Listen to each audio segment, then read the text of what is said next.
1, 2, 3, 4.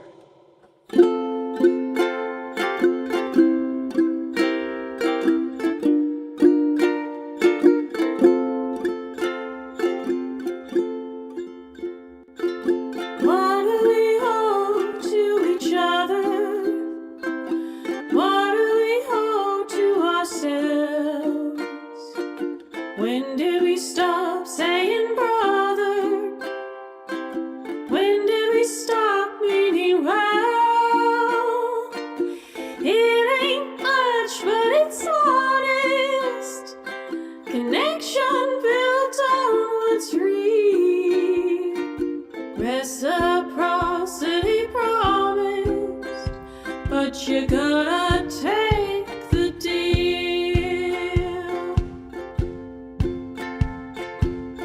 I don't need anyone, yeah, I get going and I get done. My blood runs through these roots and my daddy gave me these boots, so I'll be walking my own way. I got no need to heed no praise. What do we owe to each other? What do we owe to ourselves? When did we stop saying brother? When did we stop meaning well? It ain't much, but it's honest.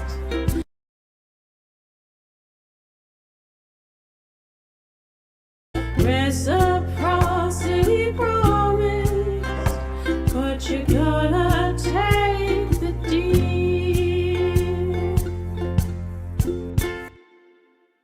I live wild and I live free. The only one I trust is me. Can't rely on rain or ranger, so everyone can stay a stranger. Got me, I can barely stand. I guess I'll reach to meet the offered hand. They say pull yourself up by your bootstraps. I've been trying to do just that. I remember the winters I walked around barefoot. Tell me where you get boots at. I've been on my own as long as I've known, and it's scary as red rum. Walking a solo path, even though a lone wolf is likely a dead one. The strength of the wolf is the pack, and the pack is the power of wolves. But I'm wondering how to trust when my last punch was made of wool. I want a seat at the table. It's a risk, but I'm willing to accept the deal. Now instead of burning, I gotta build bridges stronger than steel. What do we owe to each other? What do we owe to ourselves? When did we stop saying brother? When did we stop meaning well? It ain't much, but it's honest. Connection built on what's real. Reciprocity promised, but you gotta take the deal.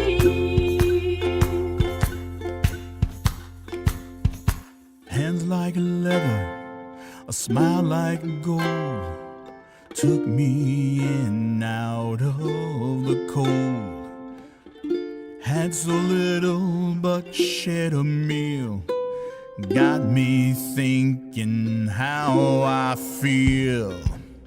We ridicule the ones who give and live with less.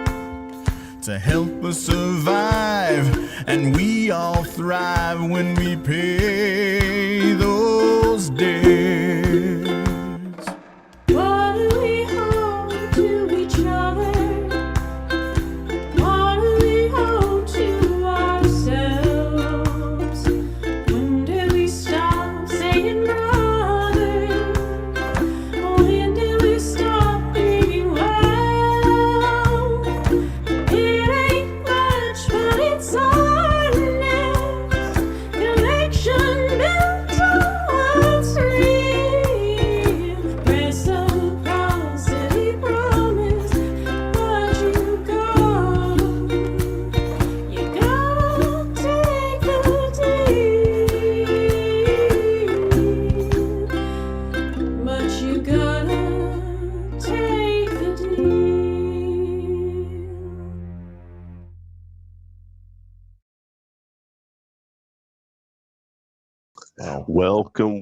Welcome, everyone, to Bridge City Sunday Session. My name is Bob Swanson, and Sunday Session, of course, is your weekly touch point for connection, community, and conversation. So welcome to everybody who's joining us live on YouTube, or if you happen to be joining us on the global campus, or of course, you might even be hosting a local watch party. Welcome in. And of course, I want to welcome in my pal, Mark, from Fort Lauderdale, Florida. Welcome, Mark. How are you? I'm good. That song had me a little choked up, actually. That was really good. But yeah.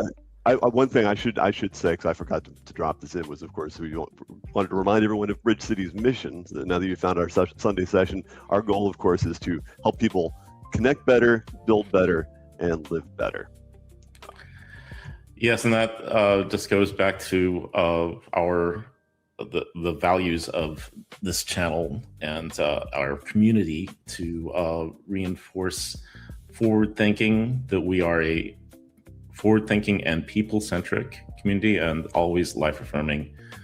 And actually, that's very much in the spirit of today's talk, which is about reciprocity. That life is not something we just receive, but it's also that we need to participate in, that we are going to affirm ourselves. We affirm ourselves in how we act. We affirm each other as people in how we act and how we live our lives.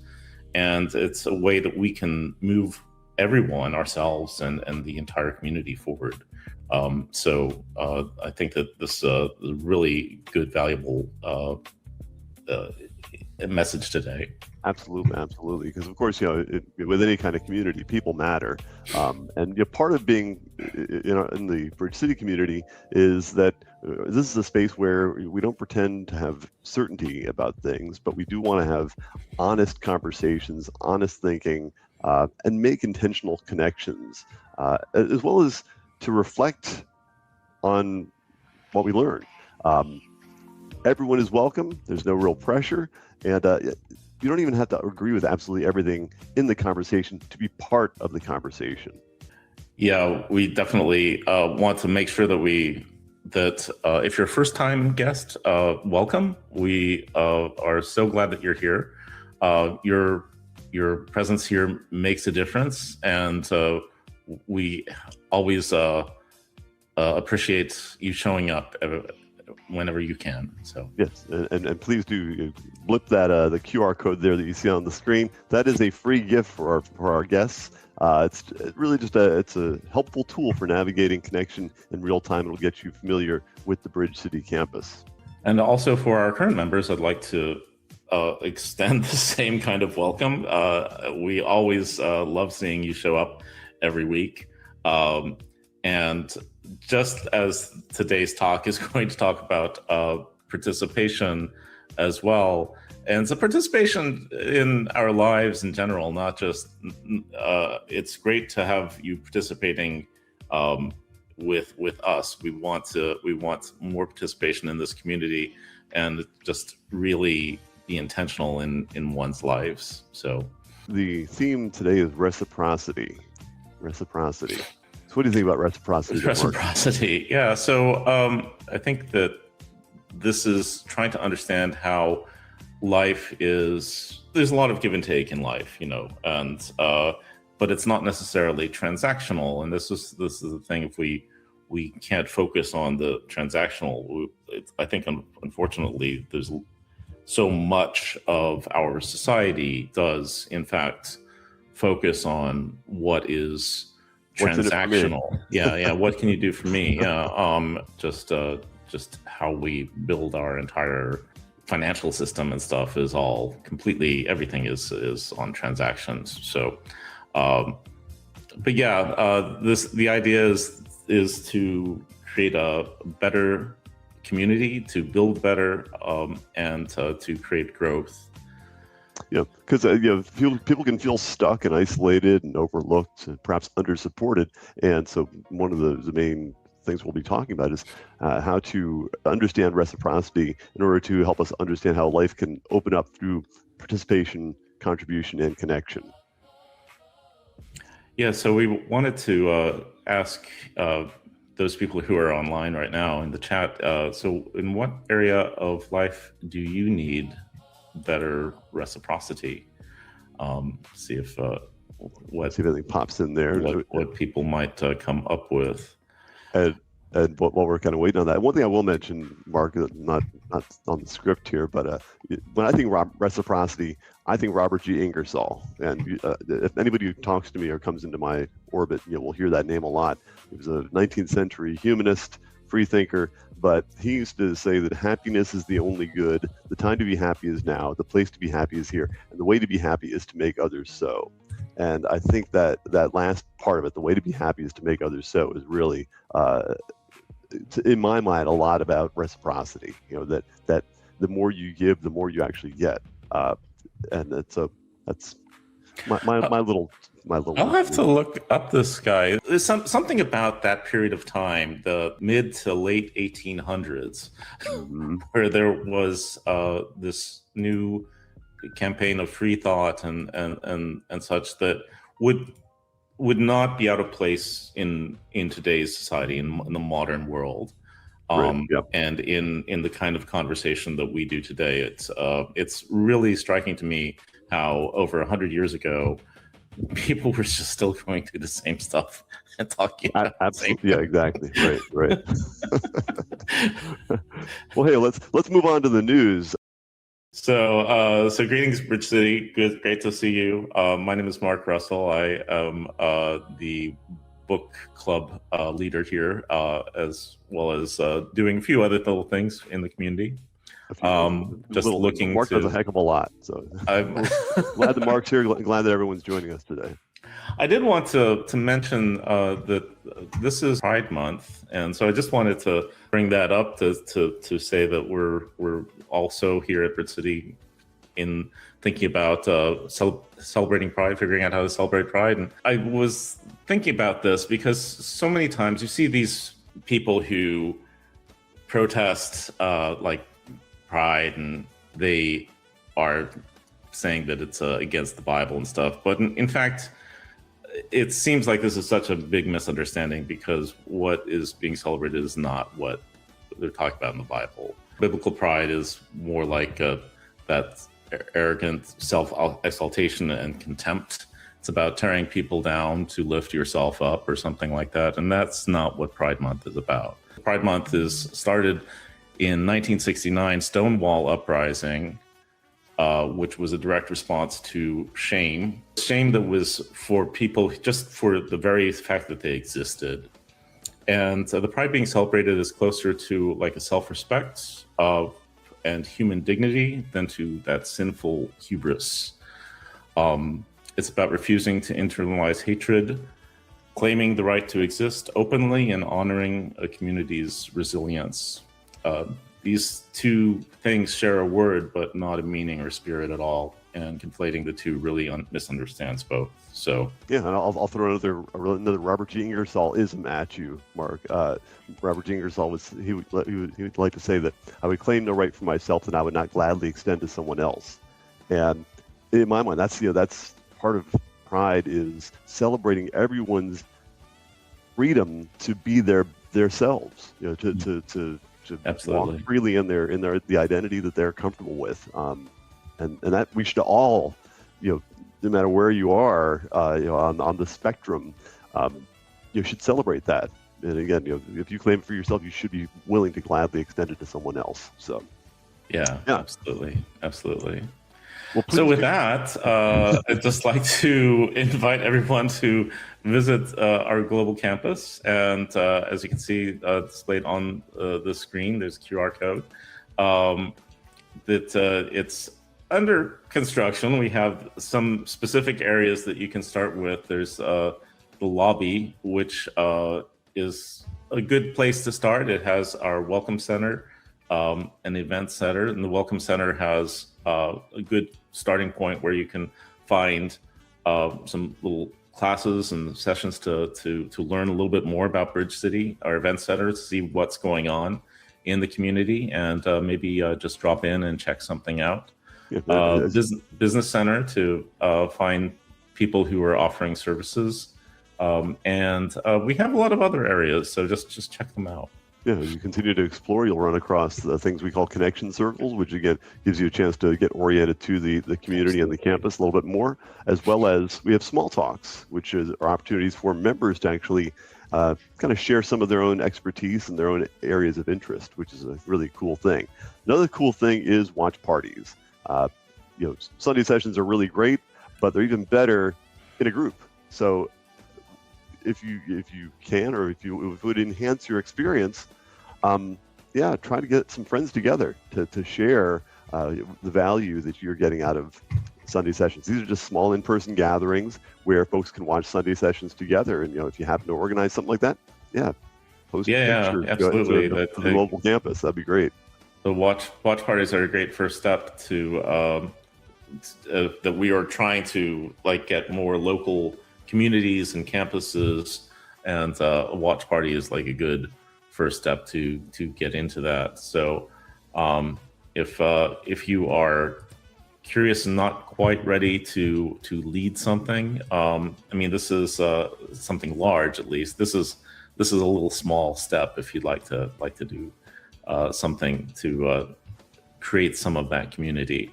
Yes, we got local watch parties, we have movie nights, we also have clubs, and the club we wanted to spotlight today is the Deconstruction Club, which I think is really important, and part of the reason why I think communities like Bridge City are important is because a lot of folks are coming out of religion, and one of the things that religious life filled for them was a sense of community, and I see Bridge City as being kind of a safety net for people.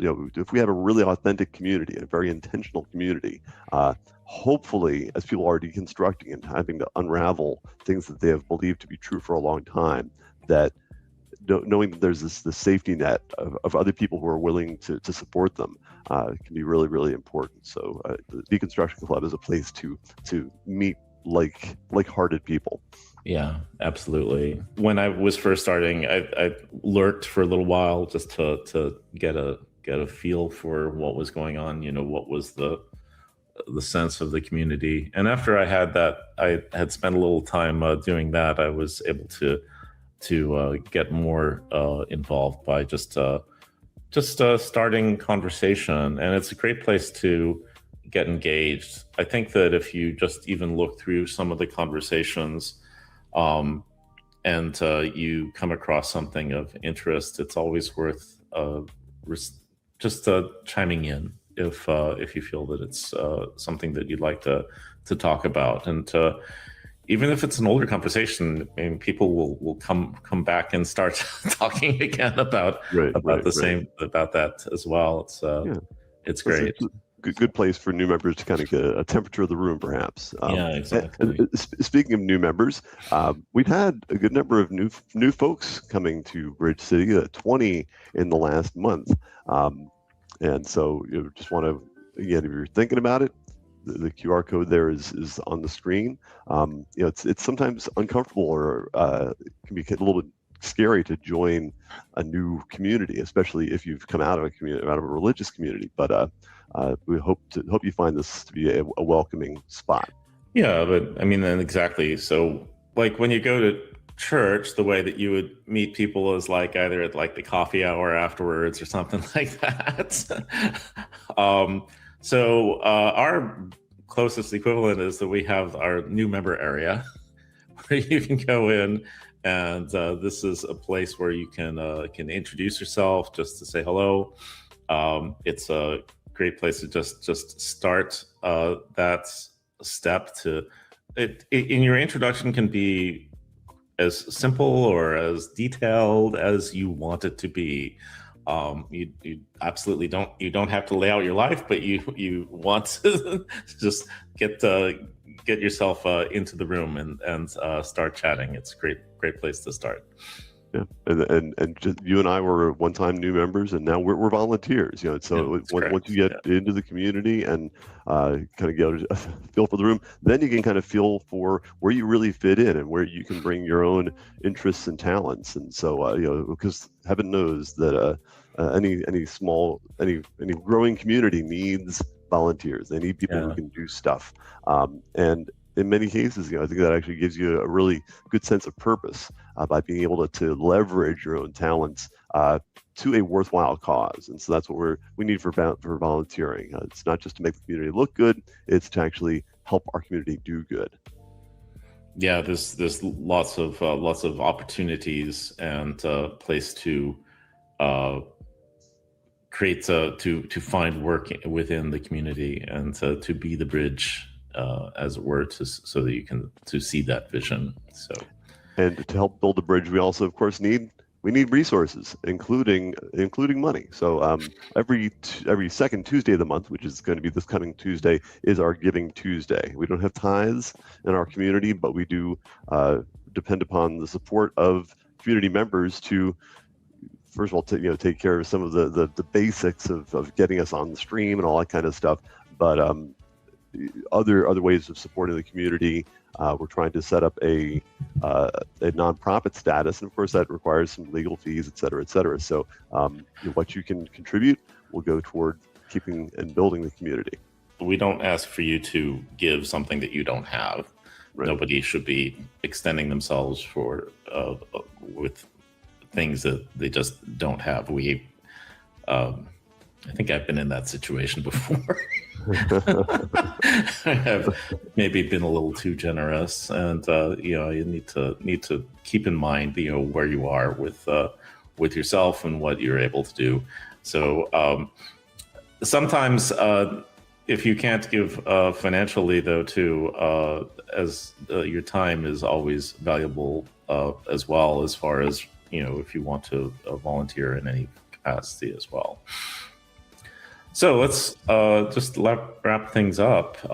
Visit the Global Campus, check out a watch party, join tonight's movie night, Normal Heart. Check it out, and then join into the conversation as well. Check out our clubs. When you are on campus, welcome new members in as well. Be a participant in welcoming new people in, and choose to get involved. And when you can, support through our Giving Tuesday. Excellent. Hey, well, it's just about to jump into the conversation, so now is the best time for you to share the stream, share our Sunday session with folks you think might be interested. Like and subscribe if you're watching on YouTube, and let's now turn it over to Darante to learn about reciprocity. Reciprocity, yeah. Good afternoon, Bridge City. How are y'all doing today, wherever you are in the world? I'm so glad to be here with you. How are you feeling today? Hey, do me a favor really quick before we even jump anything. Take your phone out real quick. Take your phone. Look, I'm looking at you right now. I am looking at you. Take out your phone. Now listen, take out your phone, pull up Facebook, pull up Twitter, pull up Snapchat if you're still doing that, and let somebody know that your community is getting ready to have our final conversation on reciprocity. And anybody who needs a better understanding of reciprocity, they need to be in this conversation live. All right, so I've done that. Are you doing it? Like, I'm watching you. Which camera? I'm watching you. Yeah, do it. Listen, if this is your first time hanging out with us, if this is your first time in a Bridge City Sunday session, maybe you've seen me throughout the week and you're like, oh, he does a good job at deconstruction. Let me see what's going on Sundays.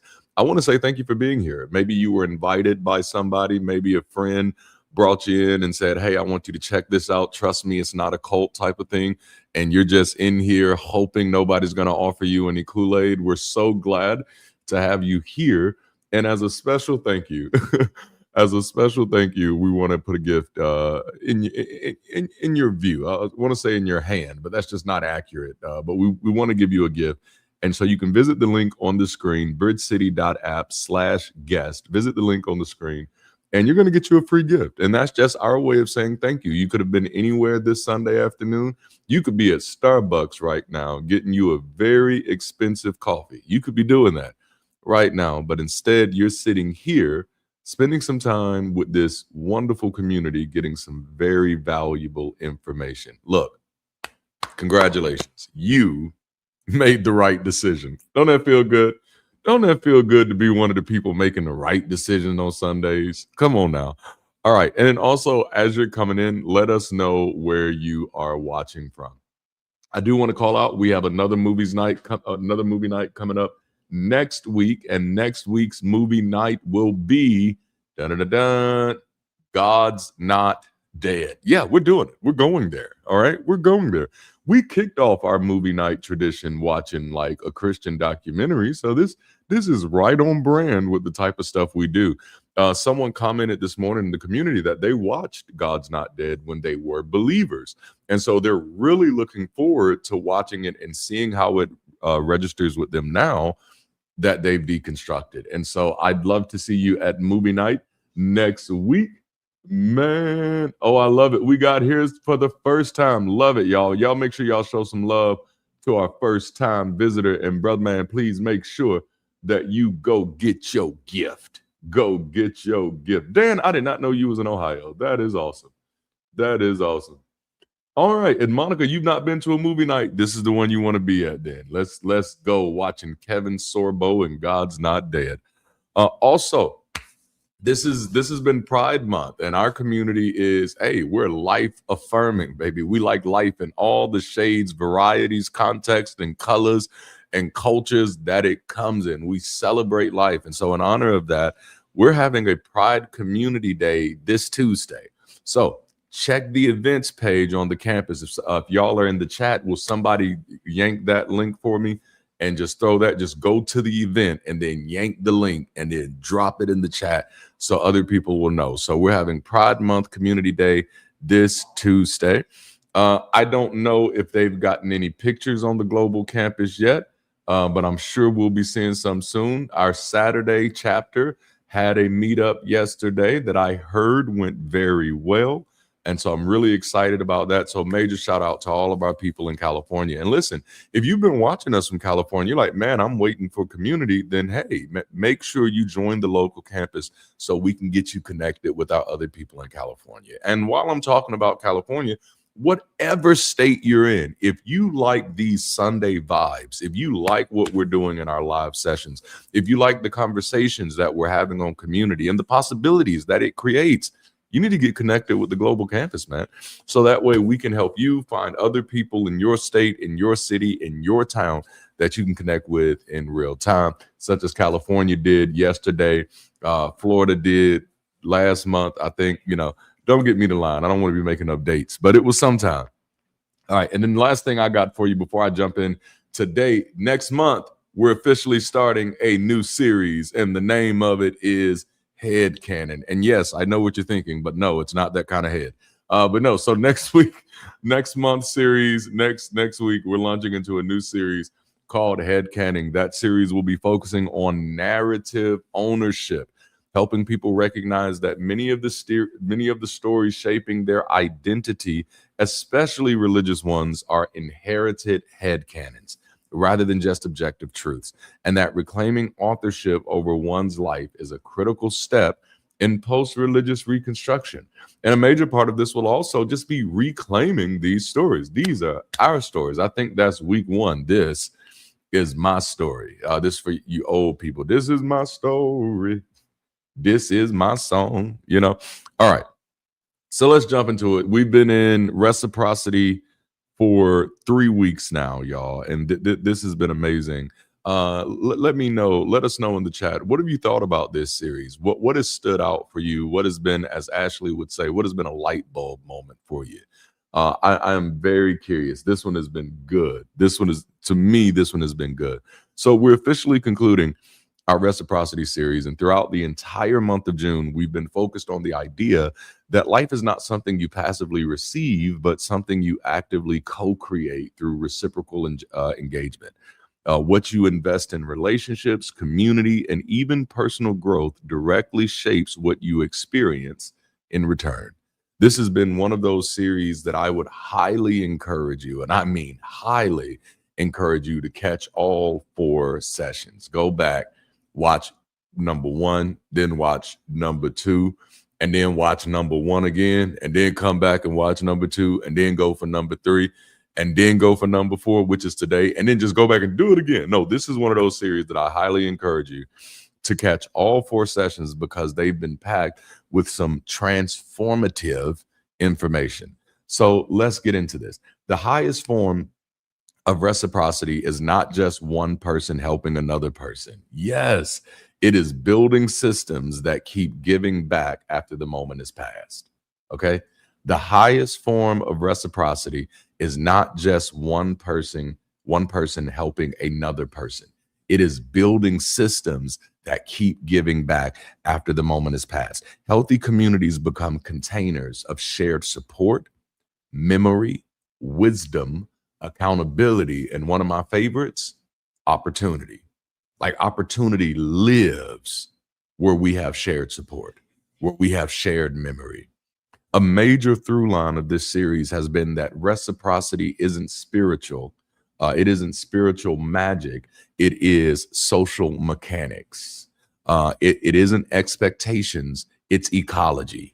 Healthy reciprocity is the byproduct of healthy relationships and systematic development to sustain those relationships. I'm talking heavy, but I promise you this is good. We've spent 3 weeks so far reorienting our understanding of reciprocity in full recognition that many of us were shaped by expectation without being properly introduced to responsibility. Because here's a truism that doesn't often get platformed. In order to see myself as part of the solution, I must first be willing to see myself as part of the problem. I want you to sit in that. I know it's uncomfortable. I know it don't make you feel good, but let's sit in it. Let's sit in it. This is a truism. It doesn't often get platformed. In order to see myself as a part of the solution, I must be first willing to see myself as part of the problem. My silence could be participation with a broken system. That makes me part of the problem. You see what I'm saying? No, y'all got to talk to me a little bit. Y'all got to talk to me a little bit. My absence could be participation with a broken system. That could be my part in the problem. My lack of intentional understanding, showing up to a gunfight with a knife. My lack of intentional understanding could be participation with the broken system. That was literally what I had to wrestle with my weight. Okay. I was over 580 pounds. I was a big brother, but I didn't get there. I didn't get there accidentally, but I treated it like it was an accident. Like, I don't know how I'm getting this big. I don't know where all of this weight is coming from. But the truth of the matter is, I had not yet even tried to gain an intentional understanding of how my body works, why I eat, when I eat. Y'all don't want to talk to me. No, my unintentional understanding, my lack of intentional understanding was participating in the thing that kept me overweight. In order to see myself as part of the solution, I first got to be willing to see myself as part of the problem. That don't mean that I have to be, what did we say last week? It doesn't mean that it's my fault, but it does mean that it's my fight. Okay, y'all gonna make me work harder than I have to today. Y'all better pay me for all of this work. Y'all better. Okay. So week 1 was life is much more than input output. Life is not a vending machine. There are mechanics that must be maintained and managed. This is not magic. Okay. This is not magic, man. Week 2 was a reminder that what is often showing up the strongest is what is being fed the most. What you feed is what grows. It was a challenge to review what we're feeding and what we're starving. Week 3 was there is no such thing as a free lunch. That's why I said there's no free energy. If you want to eat, it's a necessity for you to learn the language of boundaries, friction, participation, and trust. And so now that we have a better understanding, we can get down to the nitty-gritty, the work of making reciprocity healthy again. Did I just come up with a presidential slogan? Make reciprocity healthy again. Maraha.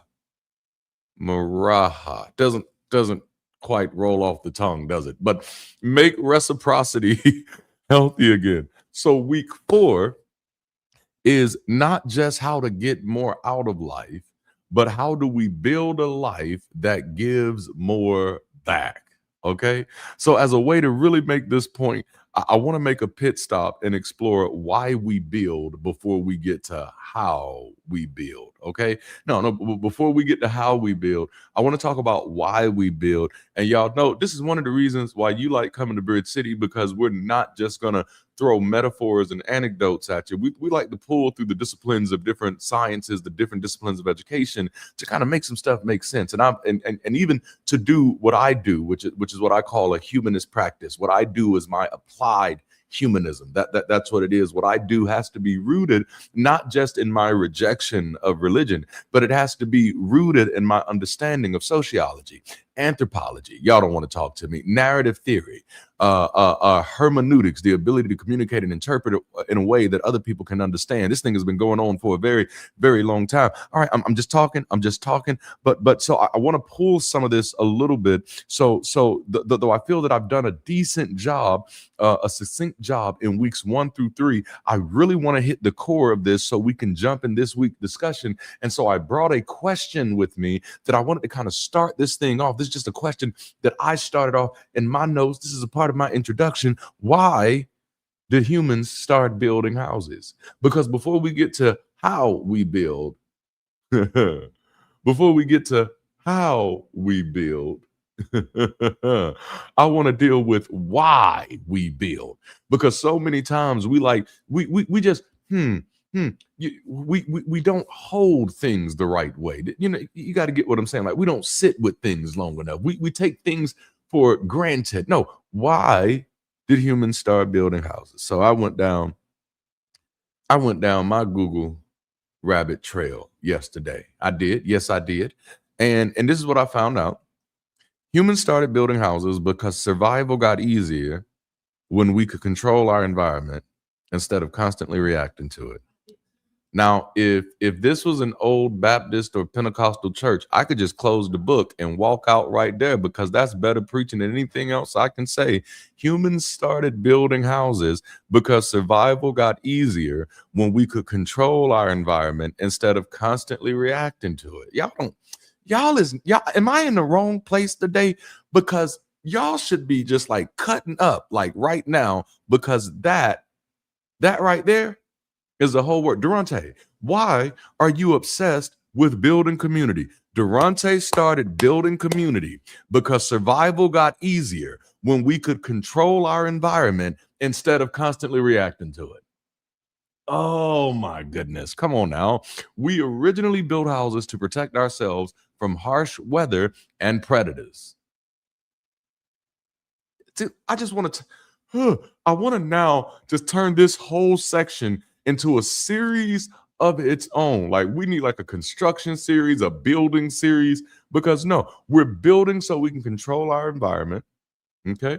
We're building so we can control our environment instead of constantly reacting to it. But we're also building to protect ourselves from the harsh weather, from the consequences of just being alive in this volatile environment, and predators, people who would take advantage.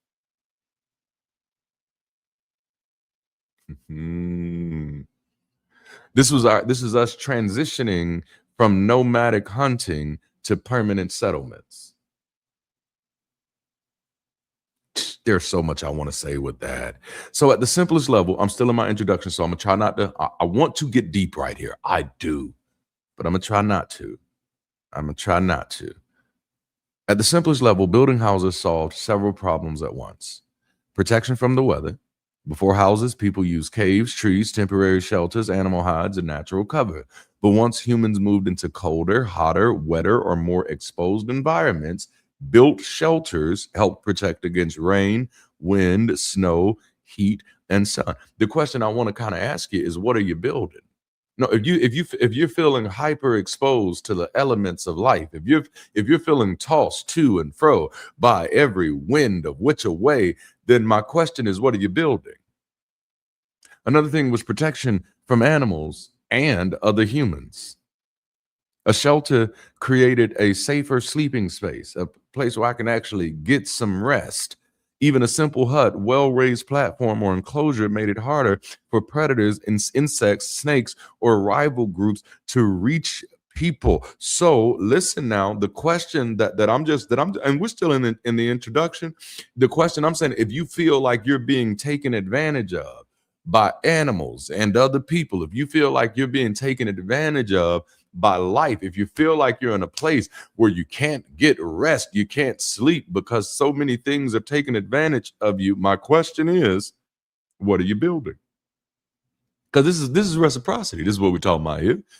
It's a place to store food and tools. Once humans started gathering more food, hunting in groups, making tools, and eventually farming, they needed places to keep things dry, safe, and organized. Storage is a huge reason permanent homes became more important. Last week, we talked about how important boundaries were for reciprocity, because if there is no boundaries, then your stuff is just kind of flowing and leaking everywhere.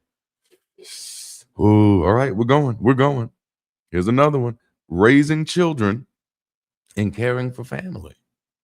Human babies are vulnerable for a long time. Yes, they are. They cannot fall out of trees like baby squirrels can. They cannot. Don't try it. A stable shelter made it easier to protect children, care for elders, prepare food, rest, and maintain social bonds. The question is, what are you building? Fire, cooking, and warmth. A home gave people a place to maintain fire, cook food, stay warm, dry materials, and gather socially. And then the last one, farming changed the game. For most of early human history, people were mobile hunter-gatherers, so their shelters were often temporary. But when agriculture developed, oh, I wish I was sitting right in the room with you right now. When agriculture developed, when did humans start building? When agriculture developed, people began staying near fields, water sources, and stored crops. That made permanent houses more useful. Okay, so the big answer is humans started building houses because shelter allowed us to survive better, protect our families, store resources, build community, and eventually settle into more permanent ways of life, or more preservable or more sustainable ways of life. In a deeper sense, the house is one of the first human technologies for saying the world is dangerous and unpredictable, so we're going to create a small controlled space where life can continue. And what have I been saying throughout this entire series? Reciprocity isn't about scorekeeping, it's about circulation. It's not about getting your lick back, it's about keeping life moving. And we see this even connected with our own civilizational development, that we start building homes. Why? As a way to keep life moving. So the single biggest catalyst for building houses was the invention of agriculture. When humans figured out how to domesticate plants like wheat and barley, and animals like sheep and cattle, everything changed. Okay? Building homes represented a shift in humanity, from reacting to our environment to learning how to manage it. And a major motivation behind this shift was learning how life worked around us. I'm going to say it one more time. A major motivation in this shift was learning how life, damn it, worked around us. We moved from constant reaction. Yes, we moved from constant reaction to environmental management. Reciprocity, my friends, is a product of management.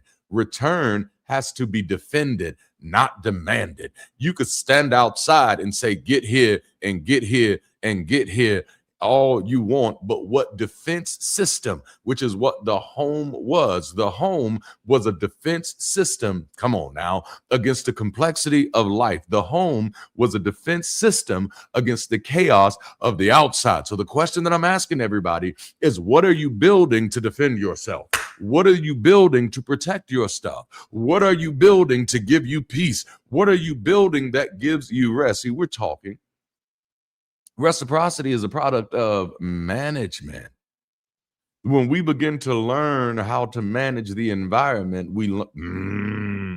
we started to learn how to manage ourselves. Return has to be defended, not demanded. We demand peace from unmanaged habits.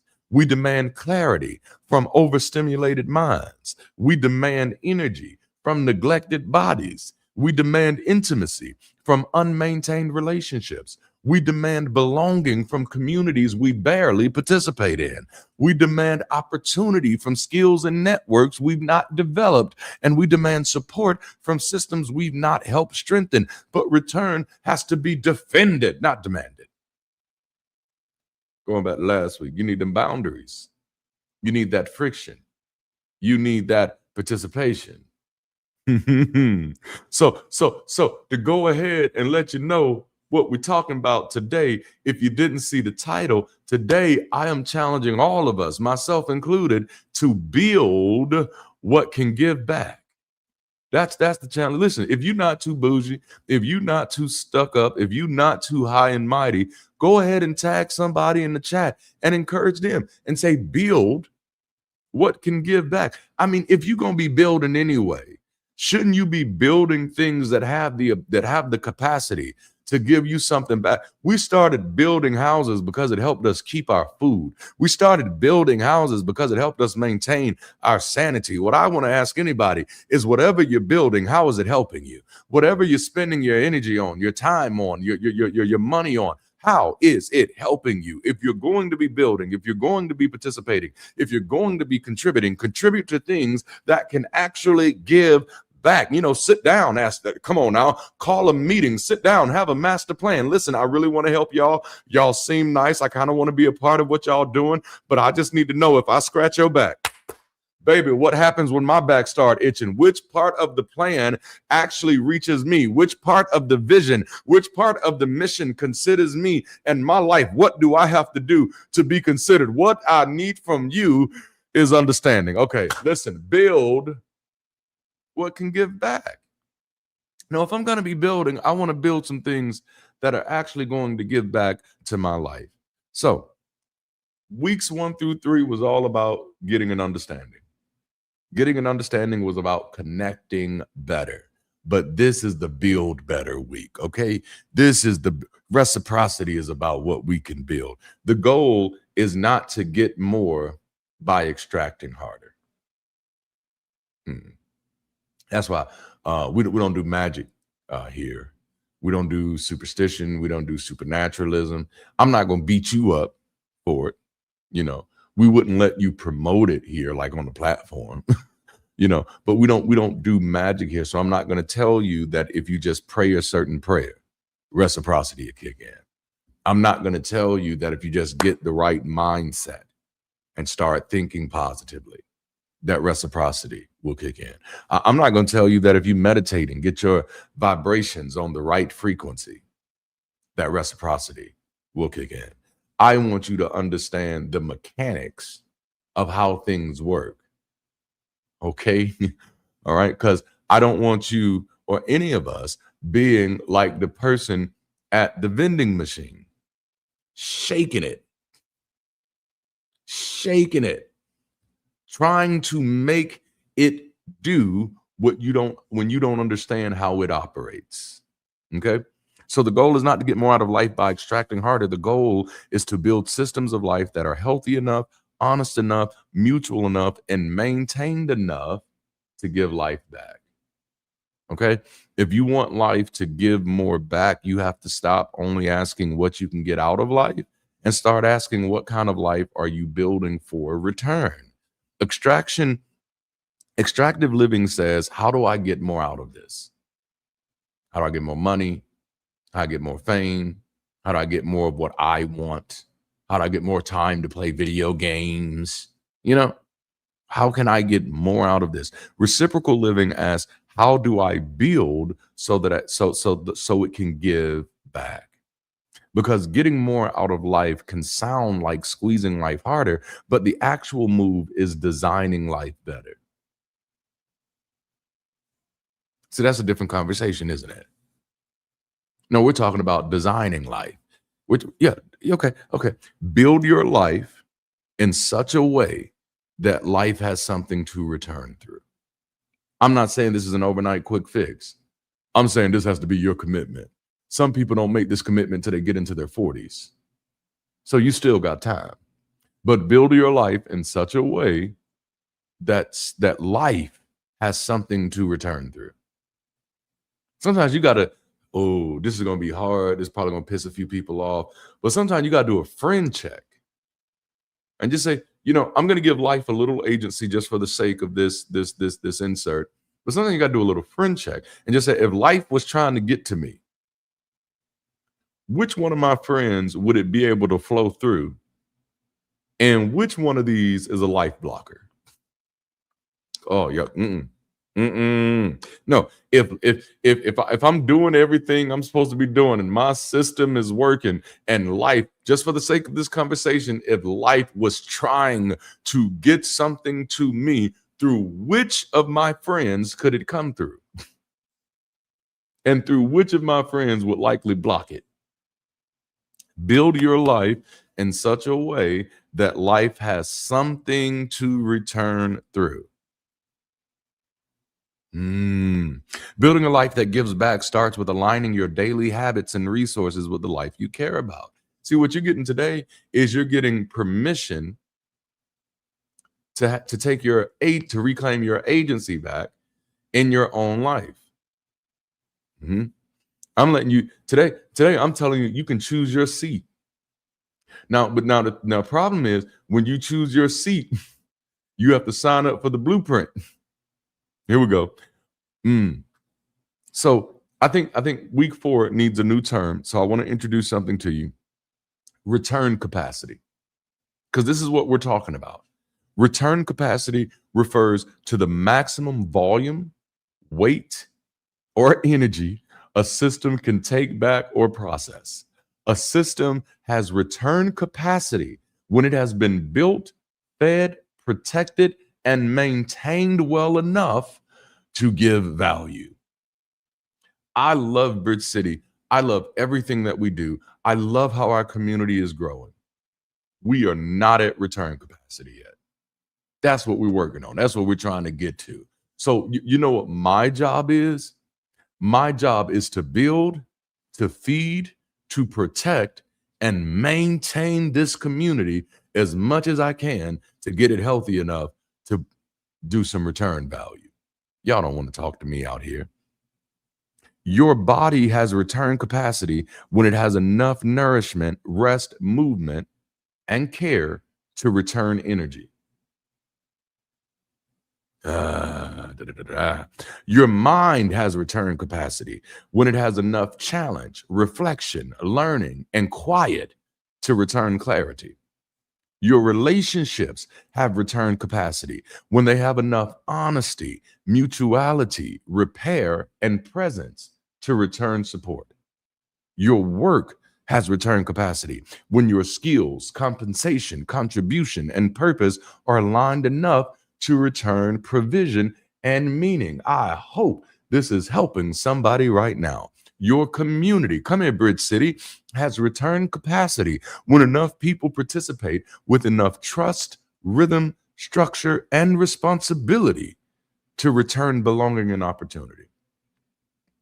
Your giving has return capacity when your money flows into systems that actually have you, your values, and your future in mind. So let's talk about how to build. We're going to start right here, and I'm going to flow building with your attention. Oh yeah, we're going to see, look, we're going to start, and we're going to flow. Now I got to go. How much of what I am paying attention to is paying attention to me? How much of the things that I'm paying attention to are actually paying attention to me? This is what it means to build with your attention. What am I getting in exchange for my attention? And I'm not just talking about what I'm extracting. I'm asking, how am I being affected? Attention is investment. See, this is real.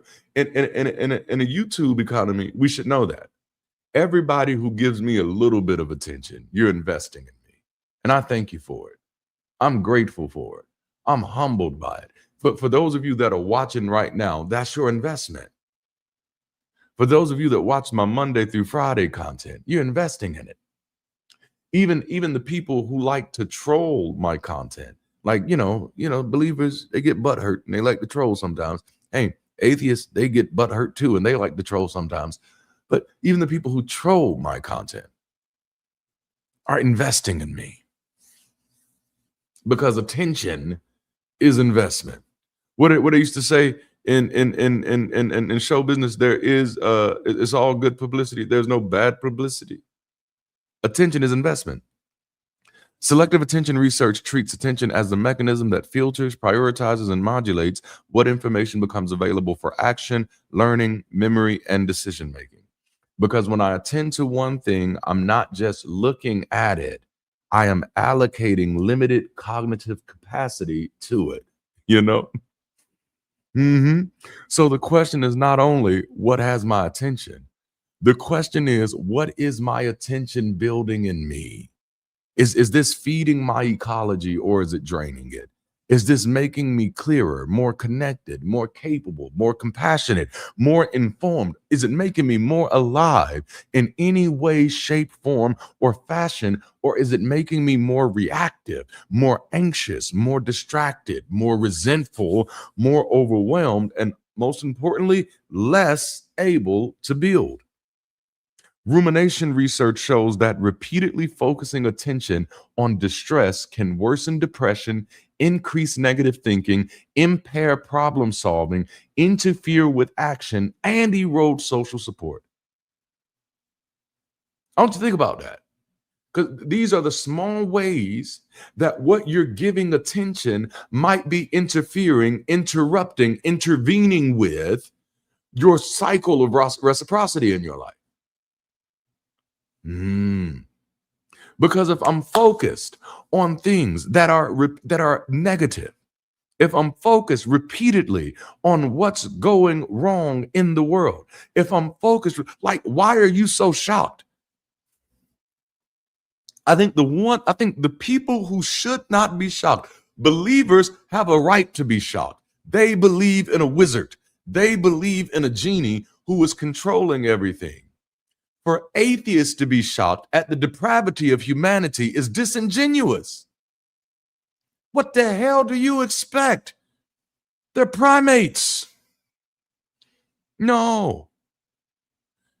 Repeatedly focusing attention on distress can worsen depression. I had to realize that with myself at one point when I was going through my Black nationalist phase, and I was like, bruh, you is depressing yourself. You is exacerbating or exasperating your own issue. You are feeding yourself poison and calling it necessary. Repeatedly focusing attention on distress can worsen depression, increase negative thinking, impair problem solving, which means now every time you see something, you see the negative. You see the negative. You see what's wrong. I hope this is helping somebody. And this erodes social support, because then how can you build with people if you're always diagnosing what's wrong with them? So that's when we become no different than the church world. Okay, let's keep going. Doom scrolling research fits this as well. Recent studies have connected doom scrolling with anxiety, intolerance of uncertainty. What you mean you not sure? No, there's only one way to see this. There is one clear side. Intolerance of uncertainty, lower psychological resilience. So instead of communicating clearly, now I'm appealing to to my emotional sense of security, which is created by this existential anxiety. What I attend to does not merely inform me, it can train my nervous system in what to expect from the world. Dang, there's some good stuff today. Barbara Fredrickson's broaden and build theory argues that positive emotions can broaden attention and thought action repertoires, helping people build lasting personal resources. But by contrast, threat-heavy emotional states can narrow what people see, imagine, or even believe is possible. And yes, as much as I want to call out the harm that's in the world, I do. And as much as I want to deconstruct that harm, I do. I also want a world where people are looking for the possibilities of how we can make it better.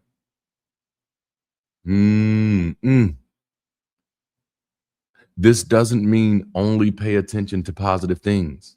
It means emotional, attentional environments matter. Threat-heavy, outrage-heavy, shame-heavy environments can narrow perception. Environments that cultivate curiosity, connection, hope, interest, meaning, and constructive challenge can expand what people see as possible. Not everything asking for my attention has my development, my clarity, my health, or my humanity in mind. Attention is not passive. It's one of the ways the environment gets inside of us. See, I don't know if you living in your environment or drowning in your environment. Let's say that again. Are you living in your environment, or are you drowning in your environment? See, if you're living in it, you're in it. If you're drowning in it, it's in you. Y'all will get that later. So the question is not just what am I watching or what am I reading? The question is, what is this building in me? How am I using my attention to shape who I want to be?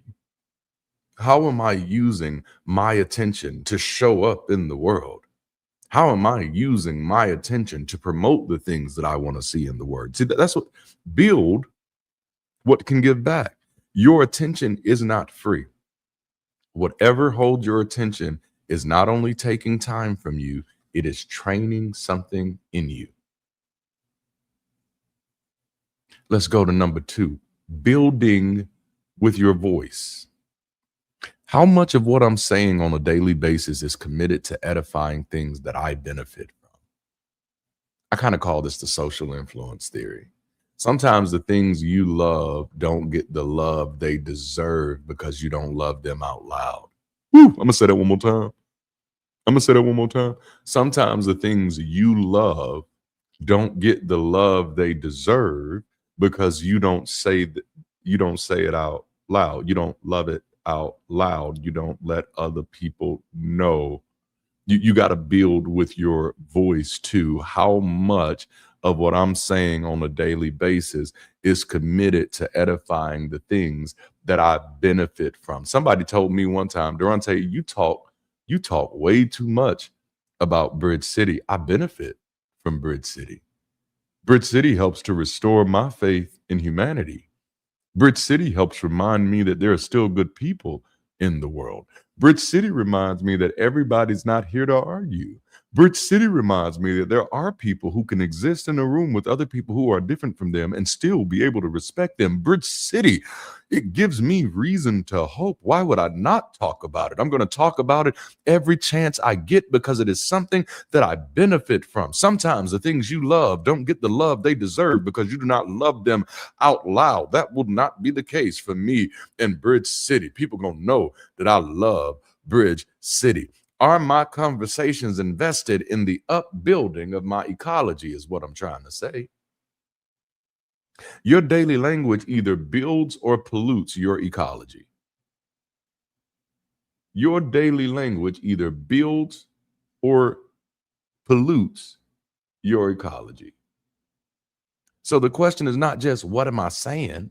The question is, what is my voice helping build? Who knows about the things that I love because of me?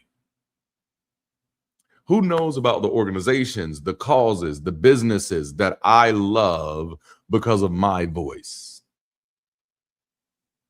Which of my favorite restaurants is getting new customers because of my voice? This is talking about building what can give back now. It's talking about building what can give back.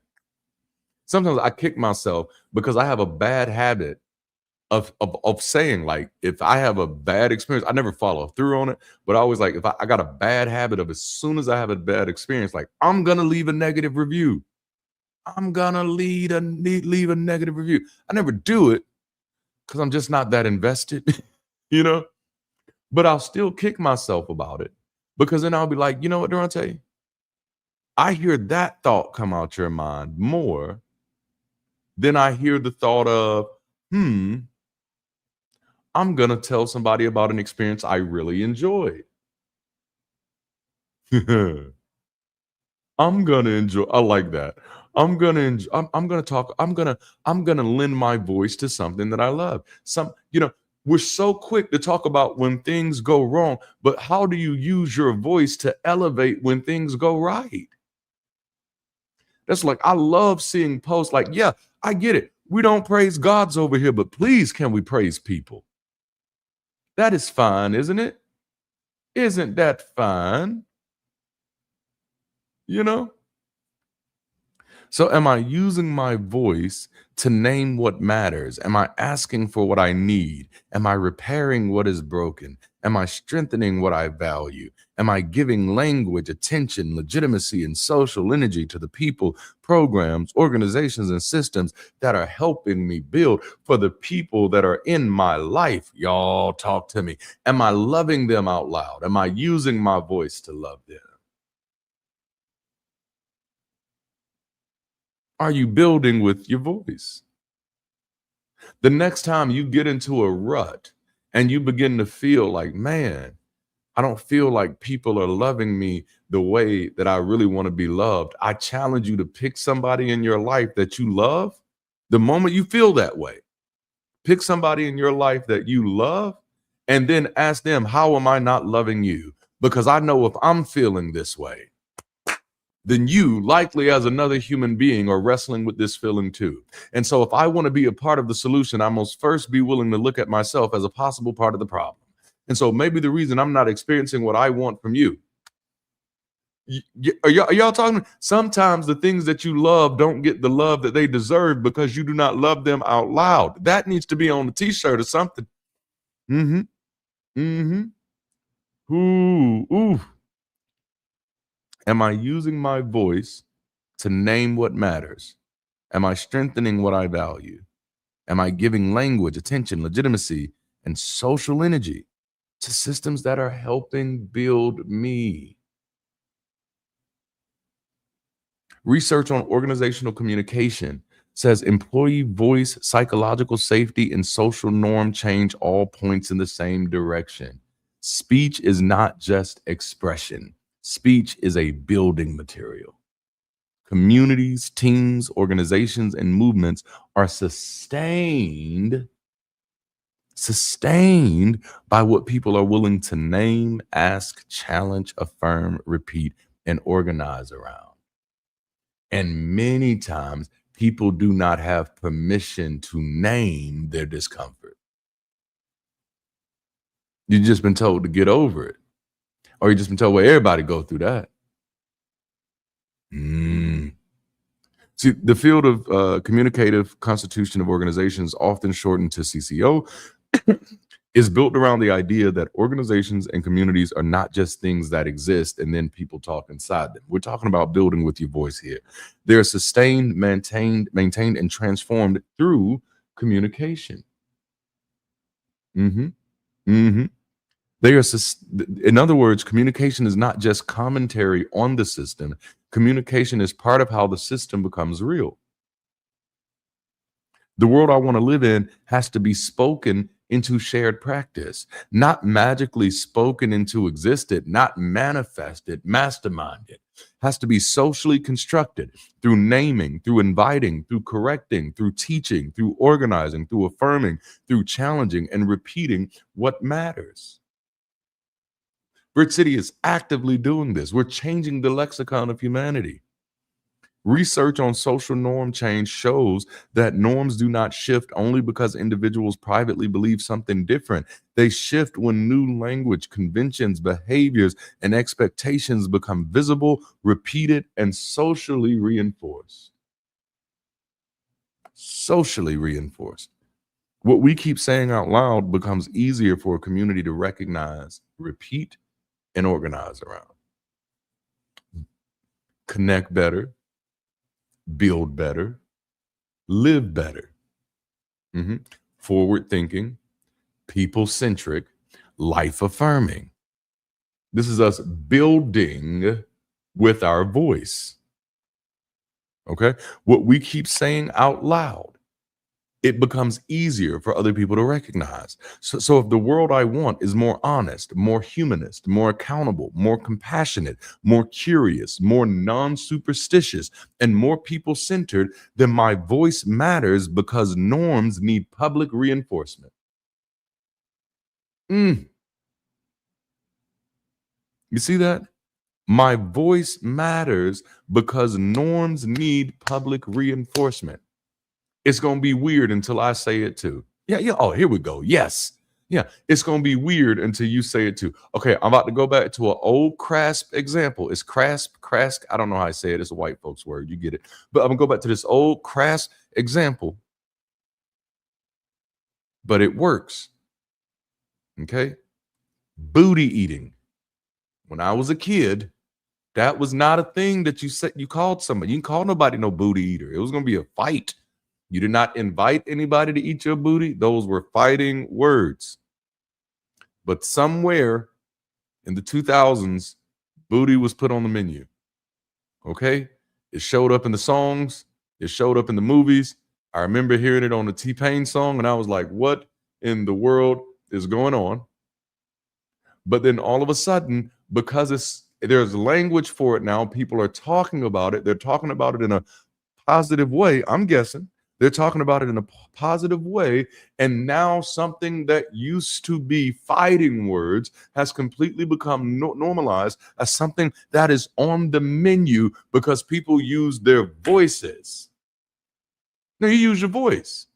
If you're tired of it being weird, use your voice. Talk about it more. Talk about it more. Use your voice. Be the person in the group when everybody else is negative. Be the person that works a little harder to find the bright line, the silver lining. Be the weird person every now and then. Building with our voices is not just about correcting what is broken. It's so funny. We always want to use our voices in constructive ways that don't construct. Most times when I hear the phrase, this is just constructive criticism, there's no construction to it. Come help y'all. Oh, let's go here. No, most times when I hear the phrase like, this is just some constructive criticism, it's just preference. It's just bias. It's just, this is what I like. There's no really construction to it. Construction builds. Construction builds. Okay. So a lot of times we be trying to be constructive without being edifying. And I'm like, how you do that? No. So building with my voice is not just constructive in the sense that I'm finding things to be critical of. We're talking about building with your voice in an uplifting way. What are you edifying with your words?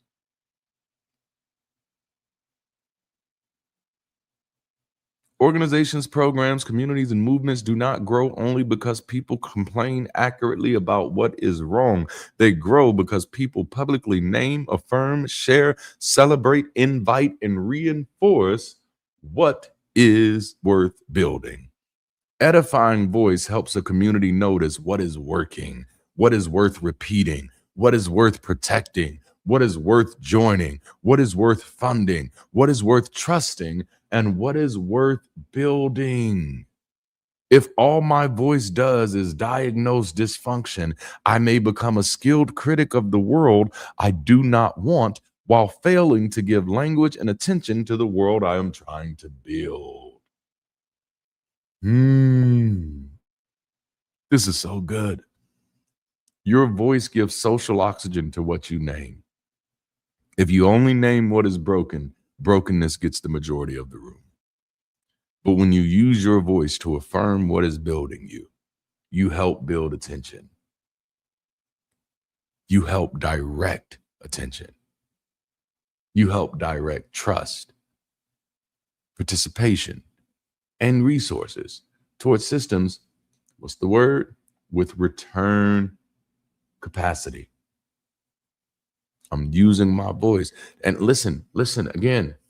And I wanted to start here because so many times when we think about reciprocity, we only think about the things we can financially do. And I'm like, for many people, that's a trap. If you already know you limited financially, let's not start there. You know, like some people, when they think about like, how can I help my community? They go to someday. Well, someday when I'm out of this financial rut, no. Listen, hear me well. Forget your finances for now. I mean, don't forget them. Take care of that. But there are more ways to help than just putting money in a plate. Your attention is valuable. Your voice is valuable. Some of you think that like, man, I can't turn my life around because I don't have the right job or I don't have the right opportunities. But I'm listening. Listen to me. You're like, I don't have the right resources. I don't have the right car. I don't have the right man. Yeah, listen to me. I get it. And I'm not going to say anything to you to undercut that. I'm not going to say anything to you that tells you that there's a shortcut to get out of that. But I will tell you this. You may not be able to control how much you make, but you can control what you pay attention to and what you use your voice to support. Ooh. A system cannot receive attention from a silence. If something is building you and you never speak of it, you're benefiting from a system while withholding one of the resources that helps it keep giving back. And that's visibility. That's visibility. If your voice never edifies what builds you, then what builds you has to survive without the attention your voice could have given it. That's value. Your voice is not just how you express yourself. Your voice is how you participate in the construction of the world you want to live in. The old African-American anthem that was voted on at one time, I think by the NAACP, was "Lift every voice and sing." You know, every question you ask, value. Every question you ask, every value you name, every invitation you extend, every concern you raise, every truth you repeat, and every good thing you affirm helps build the ecology around you. Everything. A word does not become more honest. A world does not become more honest, more humane, accountable, or life-affirming by private agreement alone. Somebody has to give that world a voice. And that somebody is us. Let's go to point number 3. Building with your learning. How much of the information I'm consuming is intended to empower me to build better in the areas that I'm trying to make impact? And this is a good place to ask, are there any areas that I'm trying to make impact? And then if that answer is no, sit with that. And just figure out how you really feel about that. If you ask yourself, is there any areas that I'm trying to make some type of positive impact? And the answer is no. I'd love for you to sit down with yourself and ask yourself why. Just like 5 times, just why? But then why? But then why? But then why? Just do that for me. Okay. But what areas are you trying to make impact? What am I trying to impact? What am I trying to build? What am I trying to become capable of? This is what should be attached to my learning. Is my learning aligned with that direction? Or am I consuming information to feel informed while avoiding development? Am I assuming information just for entertainment value? Am I consuming information just to feel better about the moment? Am I consuming information just to have something to laugh at? Am I consuming Listen, this is talking about building with your learning.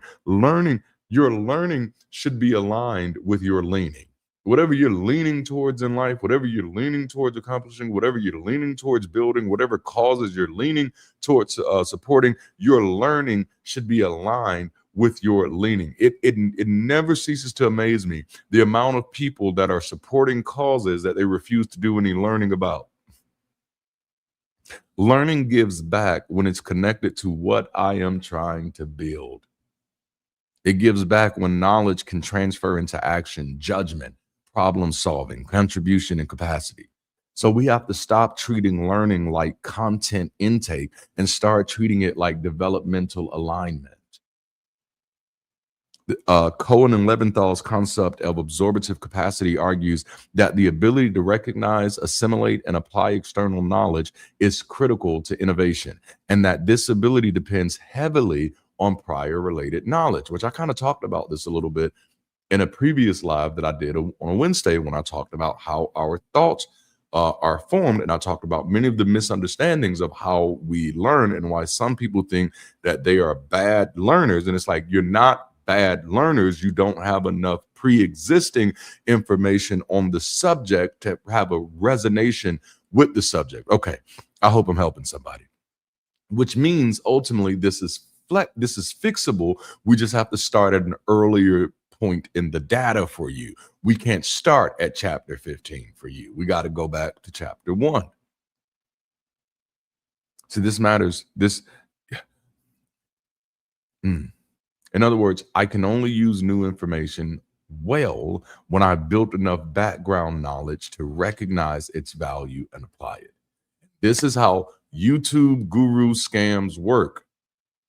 They take a subject that you don't know anything about and then tell you, if you just know this limited amount of information and you buy my course to get this limited amount of information, that's going to be enough for you to be able to make all of these things happen. And the problem is you're not connecting your learning to your leaning. I'm leaning towards this, but I'm not really learning about this. I'm just believing what somebody is saying.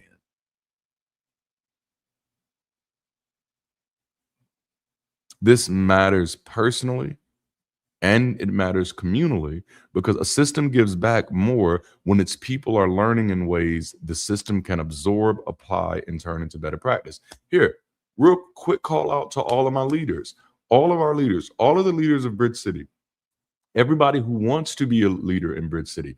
I have a challenge for you. I have a challenge for you. What are you learning that's in alignment with where you're leading?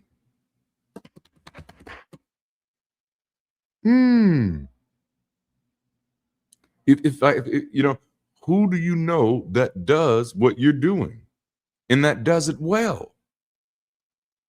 What book have you added to your library because of the role that you now fulfill? What podcast have you now said, ooh, let me intercept this? Have you ever got promoted at a job or got a new role at a job and then was like, you know what, dang, I'm in it and I'm in above my head? And then you're in it for 6 months and you're still in it above your head. Can I tell you what you did wrong? You did not update your learning for your new earnings. Come on now, books, not book. I love it. I love it. No. A system gives back when people are learning in ways the system can absorb, apply, and turn into better practice. What am I willing to learn so that I can better lead? Ooh, come on. I didn't mean to go in a leadership conference real quick, but what am I willing to learn so that I can better lead? So the question is not, it's not just, am I learning? The question is my learning increasing my capacity to build, participate, solve, repair, lead, create, or contribute in areas that I am trying to make impact? Like, all of us are learning. Everybody right now is learning something. You are learning every day of your life. Every time you leave your house, you are learning. When you're on your job, you are learning. The question becomes, how much of what you are learning is committed to your future? The question becomes, how much of what you are learning is committed to help you become better in ways that you want to be better? You can turn Real Housewives of Atlanta off every now and then and substitute it for something else that says, I need something in my life that's going to help me be a better version of me. You got to, this is so important because it's your information diet. Whatever it is, pick an area in your life that you're not satisfied in. Maybe it's your attitude. Maybe it's your work ethic. Maybe it's your relationships. Whatever it is, pick an area in your life that you're not satisfied with and ask yourself, how am I seeking help in this area? How am I seeking education in this area? How am I seeking to learn more about this area? It could be your finances. Don't be struggling your whole life financially and never pick up a book on financial literacy. What am I struggling with? If you believe a lot of lies, like, look, I'm not going to call you out. I'm not going to call you out. Not me. These hands? No, I'm not going to call you out. But if you know you keep getting got by scam after scam after scam, you need to start building in ways that can give back. Which means now let me learn things that helps protect me from predators. And I mean, how to catch a predator is probably not going to do it, but maybe critical thinking. Let's move on to the next one. Building with your talents. Building with your talents. What are you doing with your talents? You know, this ain't in my notes, but this just came to me because this was a real struggle that I had. I come from a creative community. And again, not talking about the Black community here. I'm talking about where I come from personally as an individual. I have a very creative background. I enjoy creating music. I enjoy creating productions. I enjoy writing plays. I enjoy acting in plays. I enjoy musicals. This is perhaps why I was such a talented preacher. But this is me talking. I got really, like, what's the word? Disenfranchised with the creative community where I was from, because my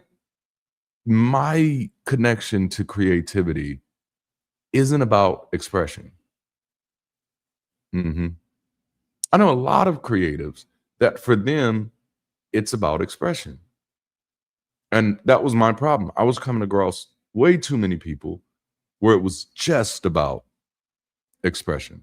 And expression is beautiful. I'm not trying to down anybody on expression. I'm talking about me. I'm telling my story. You can tell your story next week.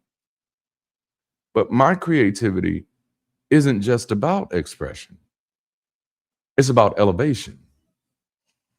It's about edification. No, it's about empowerment. It's about encouragement. Come on now, y'all. Let me find another E word. It's about excitement. Let me find one more E word. It's about energizing people. If I can just find one more word, it's about evoking people. You know, if I can just find one more word, it's about effervescence. No, evanescence. No, let's keep going. It's about lifting up. And I remember talking to a few of my friends at one point, and I was like, man, you can still do what you're doing as far as the art that you're creating. You can still make that art. But why not at least once a quarter team up with your other art friends? Because we got like a whole collective down here, and do something together that's not just to promote your headcanon of a story, but is actually designed with the people in mind who live in the community. So we're just going to get together and we're going to lift them up. Now, I'm not pulling this stuff out of my behind. This is exactly what artists used to do. And so I found that a lot of creatives want people to support their expression when their expression doesn't support the elevation of people. I'm preaching better than y'all responding. Building with your talents. Y'all are too funny. Building with your talents. How am I using my skills, my passions, and my unique gifts to contribute to systems, programs, or organizations that either currently build me or are trying to operate in ways that build me? No, how am I doing that? I computer program. I'm not the best in the world at it. I taught myself back in 2017, 3 years after deconstructing. And I taught myself just to kind of figure out if I could. This is a moment in my life where I was coming to terms with like, oh, snap, Darante, there's a lot of things you didn't try. And so let's try computer programming. So I taught myself computer programming. And then I started teaching other people. I started teaching my kids. I would go to the local Boys and Girls Club and offer my services there, which they would not accept. Now you go in and you say, hey, I'm going to teach the kids how to play basketball. Come on in. You say, hey, I'm going to teach them how to program computers. I'm going to teach them how to code. I'm going to teach them how to build websites. I'm going to teach them how to build web apps. Oh, no, we don't want nobody doing that. The question is, how are you using your talents to contribute to systems that operate in ways that are trying to build you? And this is not just about Bridge City. There are organizations out there that have your specific identity in mind. There are organizations out there that have your specific need in mind. They could likely benefit from some of your talent. I know Bridge City can. I said it wasn't about Bridge City, but hey, we're always taking talent where we can get it. It's like, no, where are my skills currently going? I don't want to make anybody feel bad for gaming and stuff. Like, gaming is fun. I wish I had more time to do gaming myself. But I'm like, so all of your talent just going to the games though? Like, we can't find a way to make none of that strategically available to helping other people? Well, how can I do it? I don't know. Maybe hosting something, doing something for other people. It's finding ways. Get creative. Where are my skills going? Are they only helping extractive systems profit from me? Are they being hidden because I'm waiting for perfection? Are they contributing to systems, programs, communities, or organizations where value can circulate back? Not the N64. Dang. Talents give back when they're placed inside systems that can circulate value. A gift gives back when it's planted in a system that knows how to grow with it. I think, and I could be overreaching, but I'm going to say it anyway. I think the people who are starting to plug their talents into Bridge City are getting immense value out of that. And that circulation process is just starting. And when I talk about value here, I'm talking about these little things that help us feel a little more human.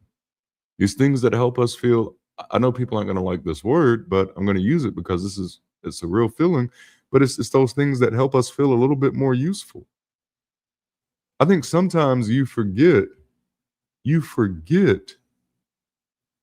just how valuable your value is. I think sometimes you forget, like, your talent is uniquely yours. And yes, there may be somebody else who's 10 times better at it than you. I mean, that's just likely the reality. There's always somebody better than anybody, but it's you bringing something to the table that only you can in a way that you can.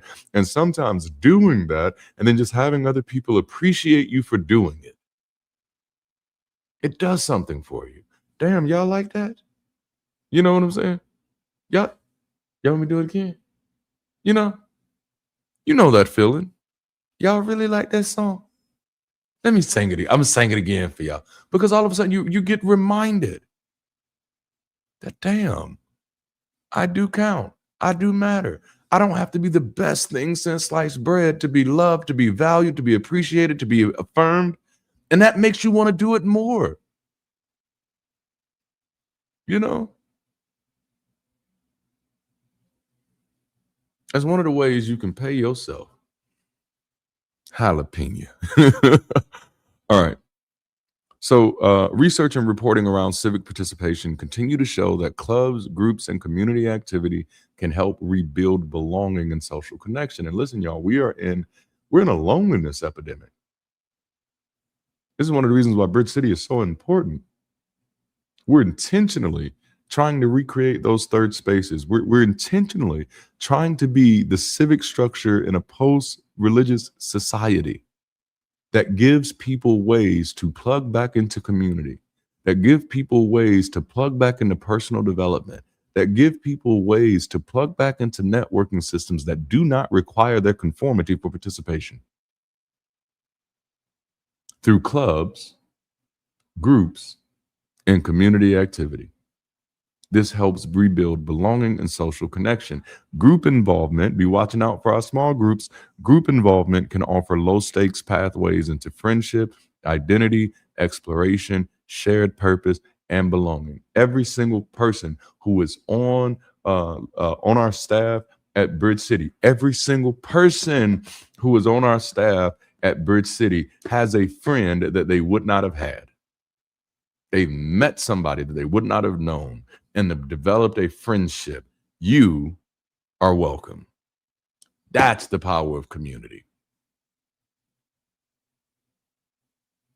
Dude, this is so good. I'm supposed to be talking about talent, y'all, but it just hit me. That's good. That's so good. You got one more person to call on. You have another person to think about. You have another person in your life who gives you a reason to smile. In a world where we're living in a loneliness epidemic, that means something. You were able to talk about your thoughts without being dismissed. You were able to sit in a room and be heard and be seen and be felt and be considered. That's power. That's not magic. It's belonging. The point is not that every group automatically gives back. The point is that when personal capacities are placed inside pro-social systems, they can return social connection, meaning, health, support, and belonging. Talents do not give back merely because they are used. A system can use my talent without building me. Let's be honest. A system can profit from my gift without developing the person that's carrying it. Let's be real. A system can benefit from our contribution while giving little back in recognition, support, alignment, growth, or opportunity. Let's tell the truth and shame the devil. That is not reciprocity. That is extraction. That is extraction. Man, I love this. We were sitting in our house party this Wednesday. We have a house party once a month to just kind of welcome our new members and give them more information about the community and let them kind of talk. And then we got to see some of the talents that are available in the community. Yeah. Looking at you, Monica. We see the talent. And in my mind immediately goes, okay, so look, Monica, Ashley, Anna, they all are going to be working close together. You see, those are new relationships forming. It's the physics of community. Bob jumped in this morning in the studio and was able to share a win. It's like having somebody to share with that you know are going to be happy to hear it. Speaking of which, we have this initiative going on right now called Selfless Selfies. Well, that's the whole thing. If you have something going on, you're doing something nice, man, share it.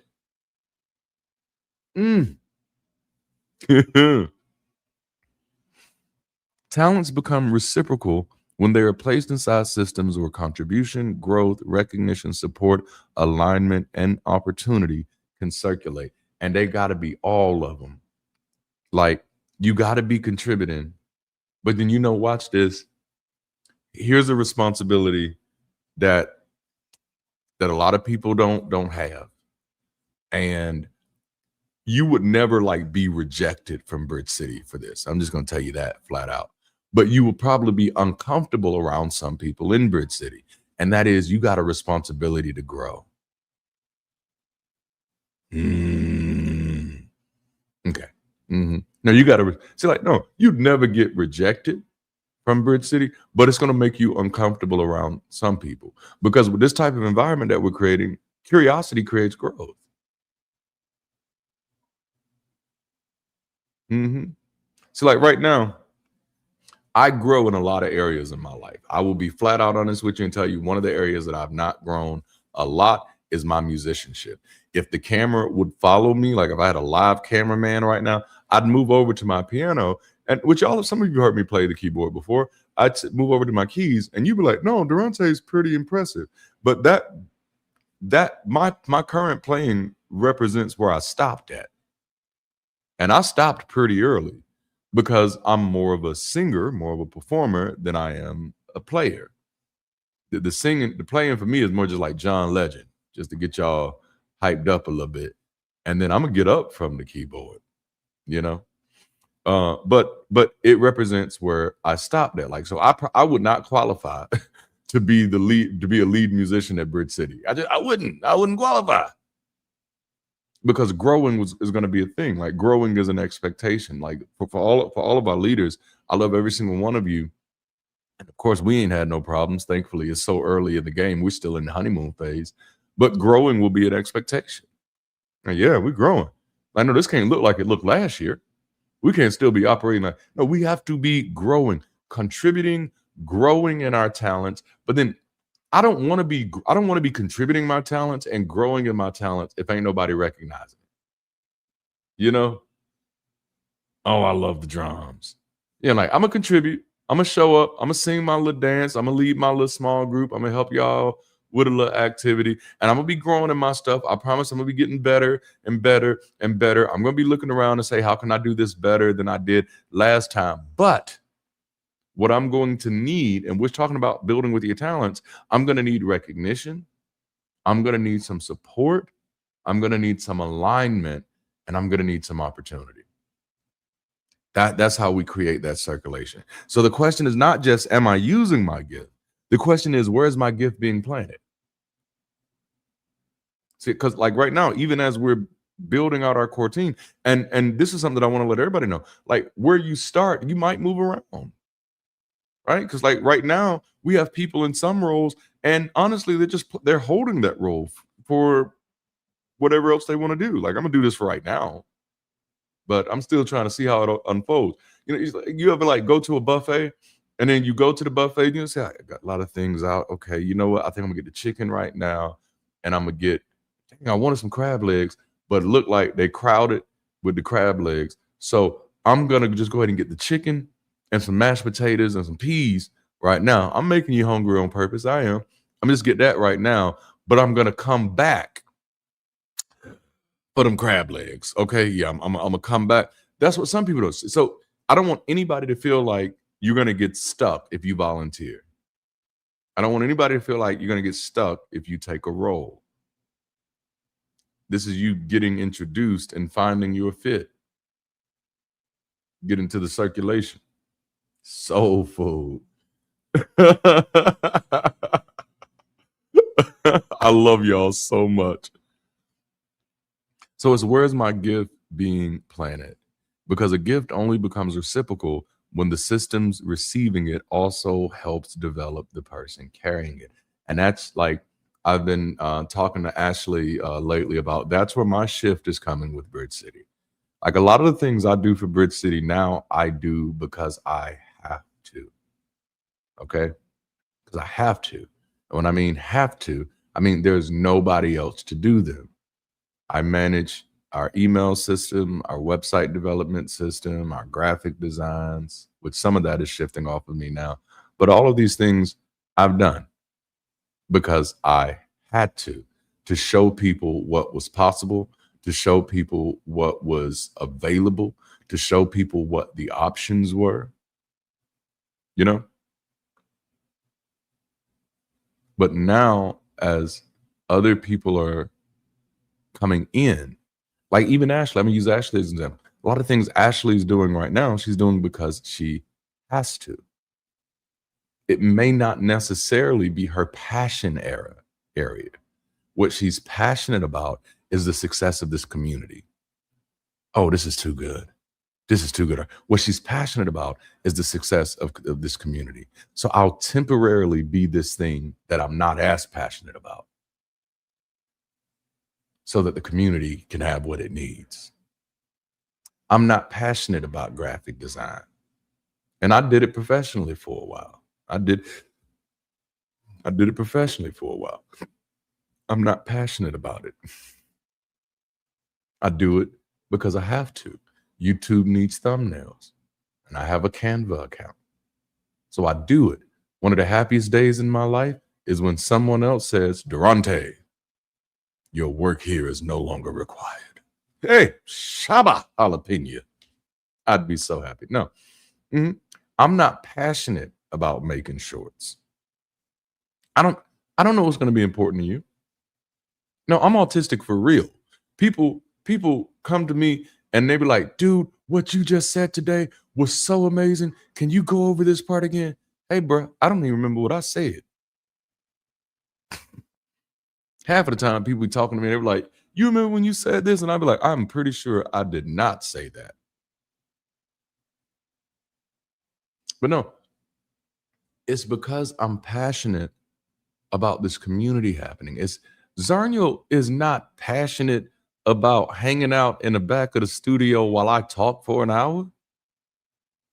That has to be like one of the biggest wastes of his time of the week, which is why I got to make sure this stuff is good. I got to make sure this is gold and fire when I'm coming. But they do it because they care about this community and what this community could possibly achieve in the world. So I'll do the unpopular part. I'll do the thing that I'm not as passionate about until we can get the other people there to do it. So then I just make the stuff that I really want to do that much stronger. Because I don't really want to be doing my part, but then my part isn't supported by the other parts that are needed. So we got Ashley coming in, who probably loves operations much more than she loves community. But if community is the need, I'll be that. No, Zarniel loves making real content, not just throwing slides up. But if throwing slides up so Darante doesn't have to always be trying to maintain the back while he's flowing on Sundays, if that's what's needed, I can do that. I don't want to get stuck there. I don't want to get stuck there. But I'm doing it because I love the community. Like we got several needs where people say, I don't know if that's my passion. Certain things, I don't even need them to be your passion right now. If the community is your passion, I need you to sign up to do something. And just knowing that I'm signing up temporarily, I'm just plugging my talent in. And the crazy thing is, you might just slip up and find an area in your life that you're good at that you didn't even know you were good at. Oh my goodness. Y'all, is this getting good? Is this getting good?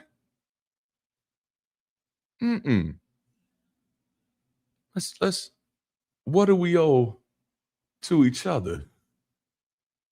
We're doing this because we care about the larger community. That's why we show up. That's why we plug in. That's why we serve. That's why we support. Oh, I hope y'all can handle this. This is my last point, and I gotta go. I done held y'all too long already. Building with your giving.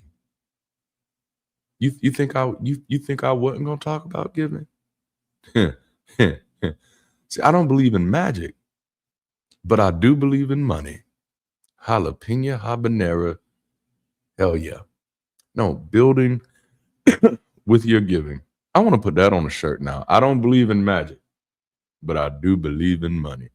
You know, they say it like this: the best things in life are free, but you can give them to the birds and the bees. I need money. That's what I want. It's one of my favorite songs. That's what I want. That's what I want. It like played in every black show about a music group, and there's a montage where they finally like getting it out of the mud. It's that song, building with your giving.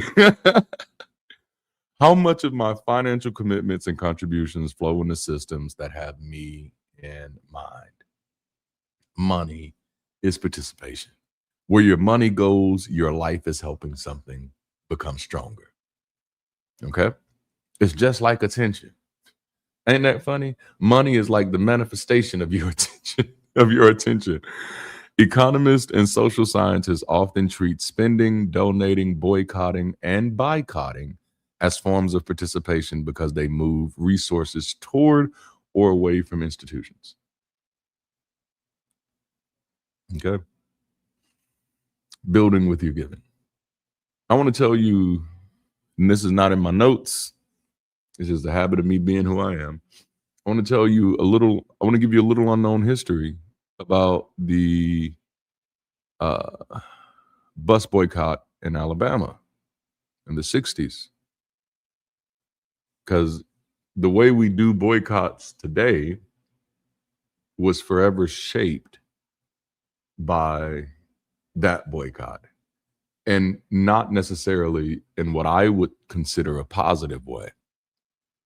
Because there's a side to the bus boycott from Alabama that people don't know.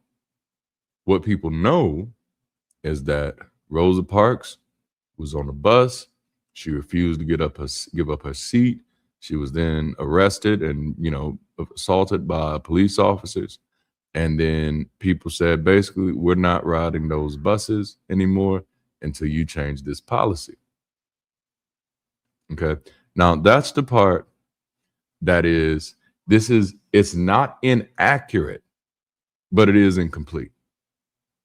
Okay. The incomplete part is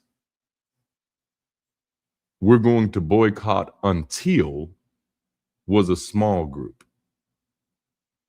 We're going to boycott, period, was how boycotts worked.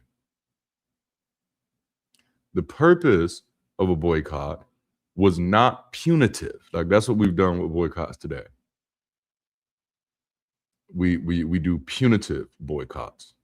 Like you win your boycott, you absolutely won nothing. The purpose of this boycott was restorative. So, and I'll show you what I mean.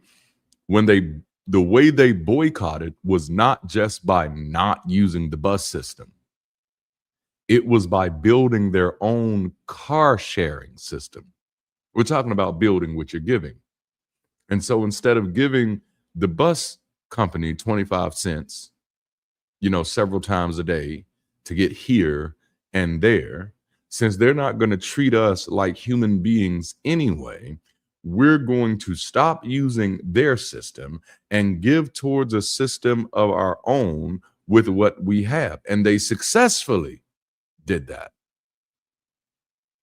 This is one of the things that Rosa Parks, she talks about this in her autobiography. It's one thing she was very upset about.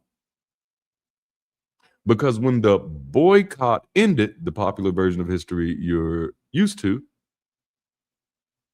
so did the independent transportation system that they created. He was like, oh, you don't need that anymore. No, that was the whole point. So now we recognize that this system did not honor us, did not value us, and we made the decision to stop giving towards it temporarily. This has been a history moment with Darante Lamar. Don't get me talking about Black Wall Street, the one in Tulsa. There was plenty. Don't get me talking about Rosewood. Man. So the question isn't, am I funding systems that match my values? The deeper question is, am I helping sustain the systems that I rely on, benefit from, learn through, heal inside, gather around, and the systems that I want to still exist tomorrow? You know? Am I funding things that drain my attention, my values, and my future? Or am I contributing to systems that build the kind of world, community, support, and opportunity that I want to live inside? If we want non-religious, humanist, people-centered systems to exist, they have to be materially supported. And quite frankly, and I'm just going to be honest, it seems like the majority of the money that comes through the secular community gets thrown right back and given to Uncle Sam.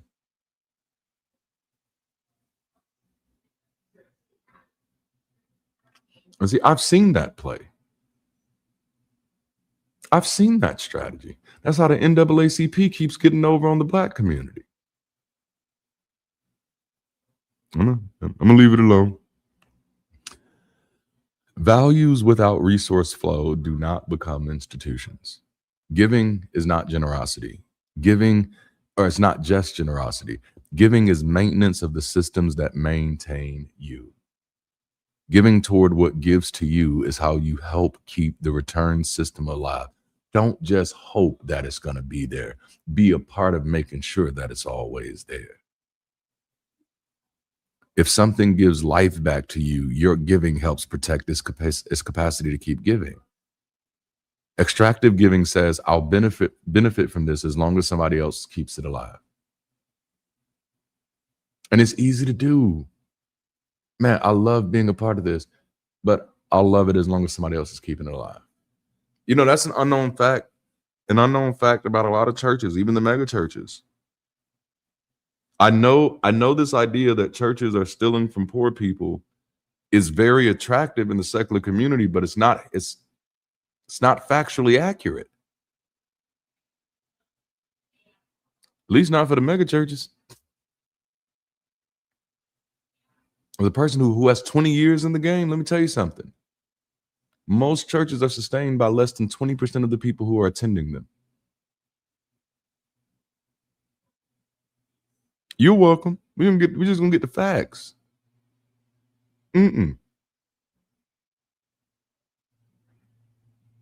So we've already kind of trained ourselves to, I'll benefit from this as long as somebody else keeps it alive. You know, I got this weird habit because like my second or third job out of high school was working at Walmart. I did an overnight shift. And so a part of, the job was having to make sure, I think they called it facing. You had to make sure that all of the stuff was facing outward. And so I have a habit of when I go to my local grocery stores, if something is out of place, I'm gonna put it in the right place. I'm not telling you have to do this. I don't want to make this moralistic. I'm just showing you how I think about this. But I have a habit of when I see something out of place, if I can see where it goes, I'm gonna put it there. If the little candy bars are disorganized and slanted and shit, I'm gonna straighten them out. Okay, part of that is my autism. It is what it is. My neurospicy, call it what it is. But I'm gonna fix it. But a part of that is when I worked at Walmart all the way back then, this was communicated to me as this is important.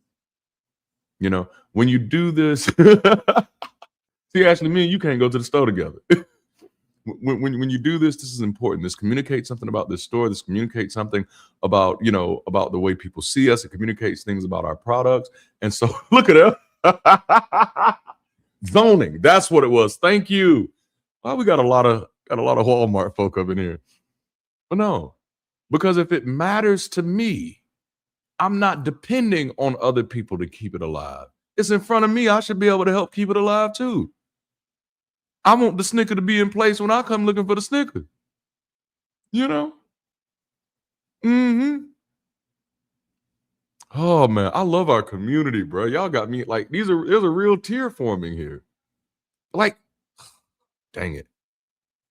I noticed this is gonna reverse age poorly. Okay, this is gonna reverse age poorly, but this was a powerful Me Too moment.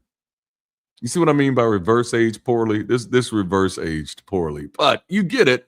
This was a powerful Me Too moment. One of those times that community creates where somebody shares something very specific about themselves, and bam, someone said, "What?" And that feels good.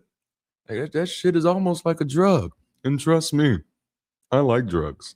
Okay, let's go. So reciprocal giving says, if this has helped build me, man, take it all the way back. Come on now.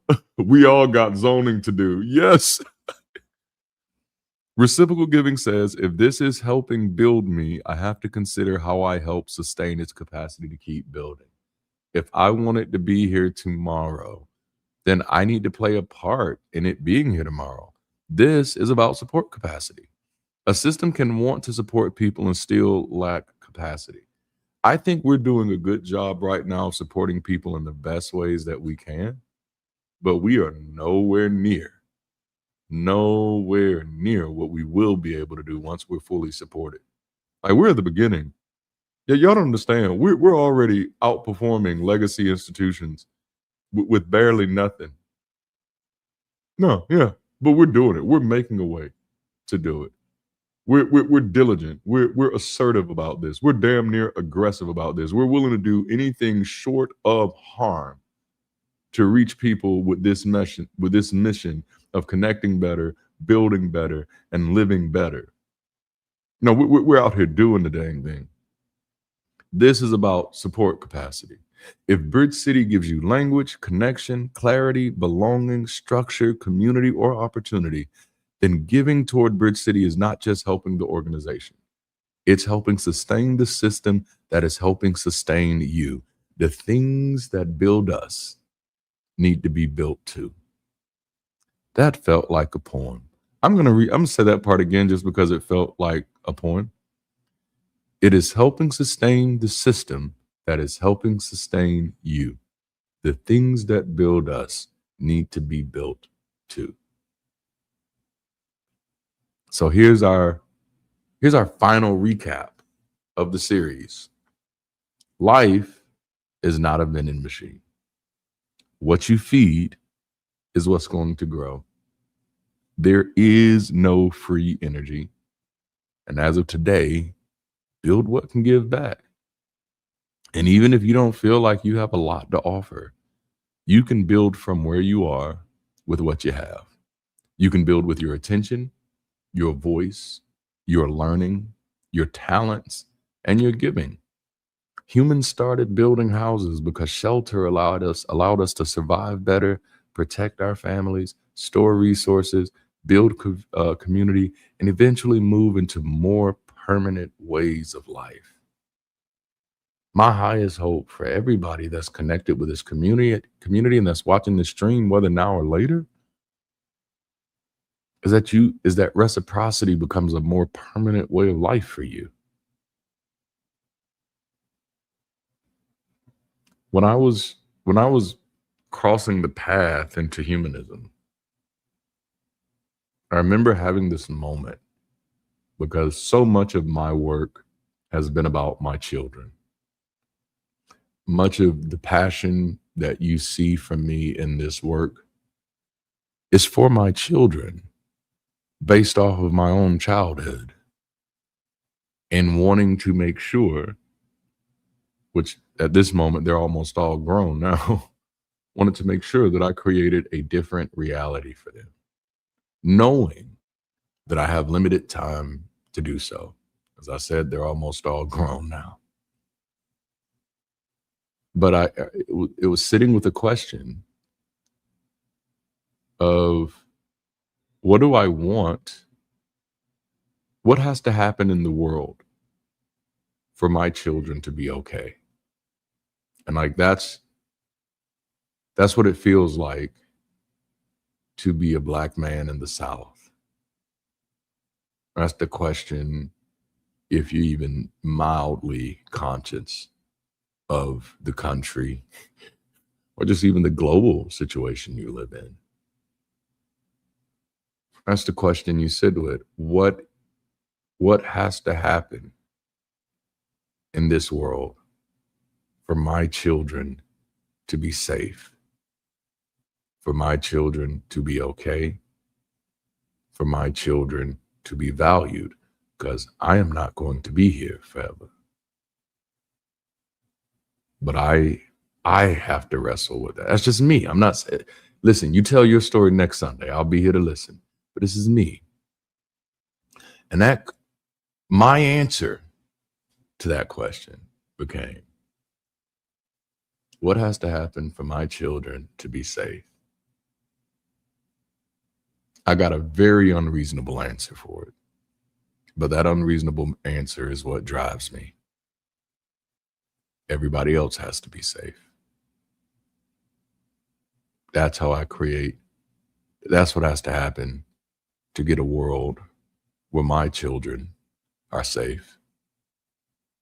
I need a world where everybody is safe. Period. In Bridge City, DLDD World Group, everything that I do is committed to that. It's trying to do everything I can with a little bit of time that I have to make this world a safer place for everybody, so that my kids and my grandkids can just grow up as humans. You know?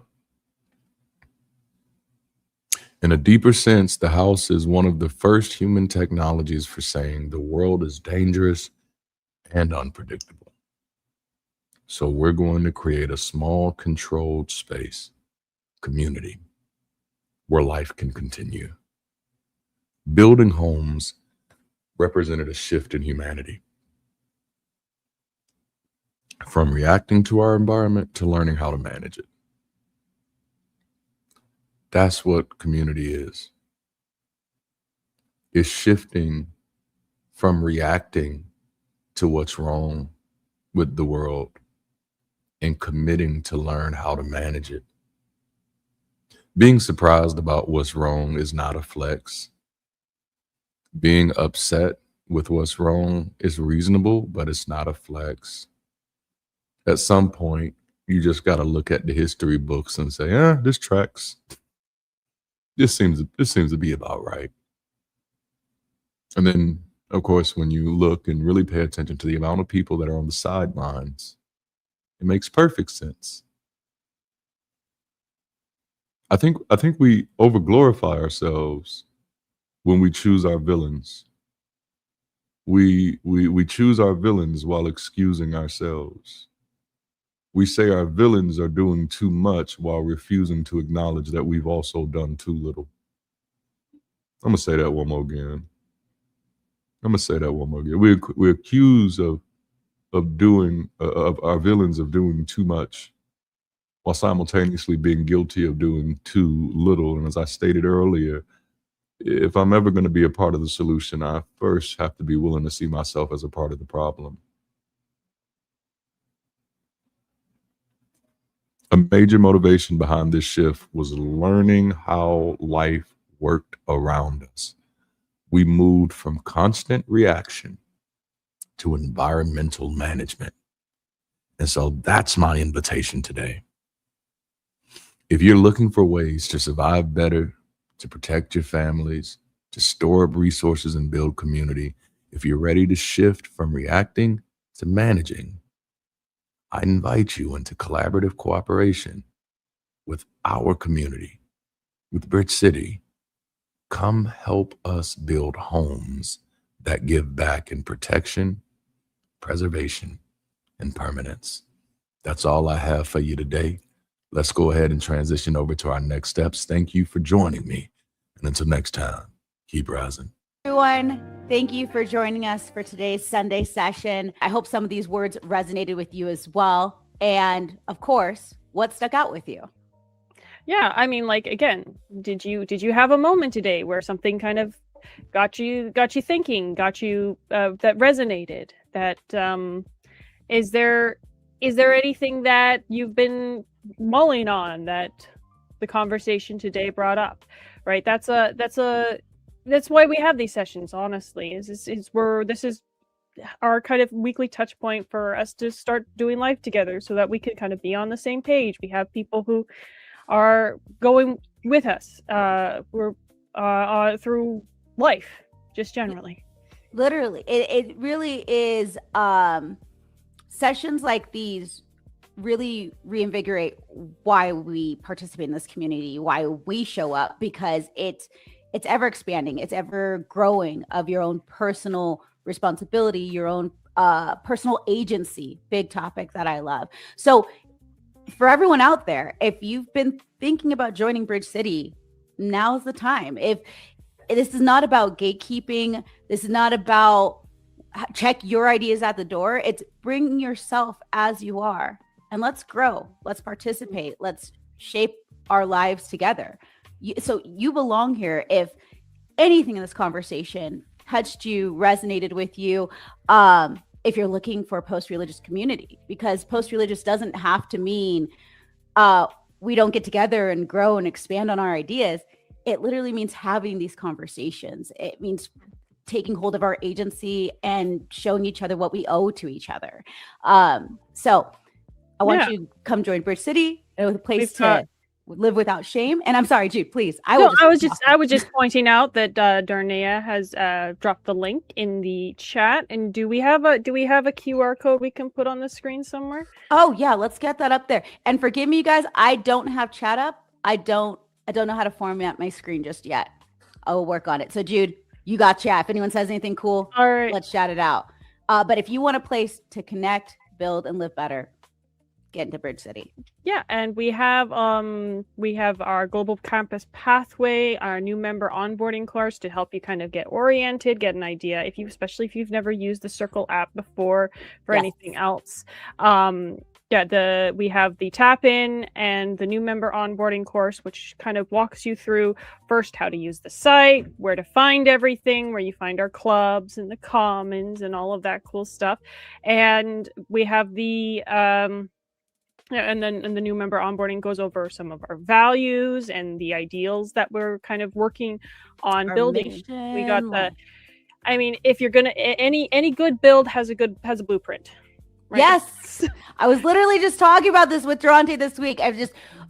We have a blueprint out, you guys. We have the raw materials. We are building. We are actively building. And I want to say, we have the courses that get you into the community that help set you up, and at least so you can start. But we also have the new member house party. It'll be at the end of this month that we all get together and we kind of go over not only our mission and values, but how to navigate the campus. And then we play games, which is awesome. Or we talk, depending on how we're feeling that day. And additionally, we've actually launched connection circles, which if you're like, hey, I really do want to join, but I don't necessarily want to talk to 14 people at once, that's fair. We can actually do a much smaller group and kind of take you through the campus. So get your new member onboarding courses going, and then come to a connection circle or the house party or both. Ultimately, community is about relationships, and so we want to provide opportunities for you to build relationships. And having a whole bunch of mass events isn't always conducive to that. So we put a lot of effort into developing small, more close-knit spaces where people can really have a chance to get to know each other. Yes. And of course, if you see anything in the campus and you're like, I think it'd be cool if we had this, reach out to any of us, because we love to make the member experience better and help you guys feel like you've found your community. That's how I got involved, honestly, is I posted, I just kind of offhanded suggested in the comment, I could run a vocal workshop if people are interested. And next thing I know, Ashley's DMing me and saying, hey, Jude, you opened it up now. I will say, I try not to come on too strong, but the moment someone has a good idea, I'm probably going to pounce on you and be like, get ready, because we're doing this. But it's been great, Jude. Not only have you stepped in and stepped up, really you've expanded, just kind of how Darante was talking on earlier. Like when I started introducing clubs, it was not in Durante's plan. It wasn't. But I love our clubs. Our clubs are thriving, and they give people a great landing point to just kind of trickle in and participate as they can if you're not ready to do a small talk or the trigger warning discussions yet. And when Jude came in, it was like, well, yeah, we have this music club, we have this vision, and Jude just bam, hit the ground running with the workshops, the songwriting sessions. You've done great things, Jude. And we're doing some really fun collabs in Bridge City music. And it's one of the things is that we're hoping to eventually get it to a point where streaming some of these collaborations could become a source of income for Bridge City, which brings us to the second Tuesday of every month. Oh, which Giving Tuesdays. I ruined that for Jude, but just so you guys know, that was the best transition I've ever seen. I'm so proud of you because in order to give support in the community, we need support. Now, you guys have heard us talk about inviting generosity, that we don't require tithings, that we don't shame people into funding the mission, the dream, the vision. But our community is sustained by our members, by you out there watching this right now. So when you're giving on our Giving Tuesdays, the second Tuesday of every month, it's about supporting the mission. It's about creating accessibility to the community, sustainability and stability, so we can keep these music events, we can keep these discussions, this growth moving. So your support helps keep our community in motion, supporting local events, as well as what our big focus is right now. Our next step as a community, moving into that nonprofit status. So that's been our really big push, and we'll see that again in June for those costs. Yes. Because having those costs covered by the community helps us expand even more. And the more we expand, the more resources we have available, the more people pitching in, the more good we can do, the more of an impact that we can make. And speaking of impacts, we want to start establishing more local events, more local gatherings. We always encourage you to get a hold of us if you want help coordinating a watch party. If there's anybody in your area who are also interested, and that's a really kind of simple, easy way to start building a local community, is just have people over on Sunday to watch the live stream. Right. Or even just have local meetups, meet at a coffee shop, real world, with a couple of people on a regular basis. And getting, and I want to break in here really fast because I forget, I think it was Mark or Bob in the beginning, in the intro, they mentioned coffee hour and how you meet people at coffee hour typically. And I was like, it's so silly that we don't start some of these watch parties within the community, and then afterwards, after we break out of our Sunday sessions, have like a coffee hour in the lounge and just kind of talk about some of these things. Because you guys, legit, I have notes. Like, I need to talk to you guys about these things. So just so you know, mine's brewing on these things. And if you guys have any ideas for this front, let us know. But again, when we are inviting generosity and asking for your support, this isn't a manipulation. This is transparency. This is support that expands our mission, that builds the bridge. So if you can, we ask that you support generously or show up if you're unable to financially contribute. And that's honestly, that's what it comes down to, is like, we would love to not have to ask for money, but that's not the world we live in. We still live under capitalism. Granted, I will say that a barter system would make this harder. This would make it harder if we were under that. Yeah, I mean, like, the money has a use. Capitalism and money are not synonymous, though. True. Very true. Well, and so if you can't support financially, there's other ways to still support the community. So many. You could share the replay. Share the replay. And comment. Boost us in the algorithm. Yes. Remember to like the stream on your way out. Do the YouTube things, please. Yeah. And so I would say, we all know a bridge is only as effective as the place it reaches. You guys have heard us say this month after month. for years, probably at this point for some people. So if you guys know anyone that's looking for a post-religious community, is hoping to indulge in their own personal growth, to expand on their own personal agency, and would enjoy these conversations, share these conversations, share them to your social feeds. And again, just underline again, if you haven't done the YouTube things, after you're done with the stream, be sure to leave a comment. Absolutely, 100%. All right, so let's go ahead and start closing this up. Again, everyone, thank you so much for joining and sticking around, even in this closing section here.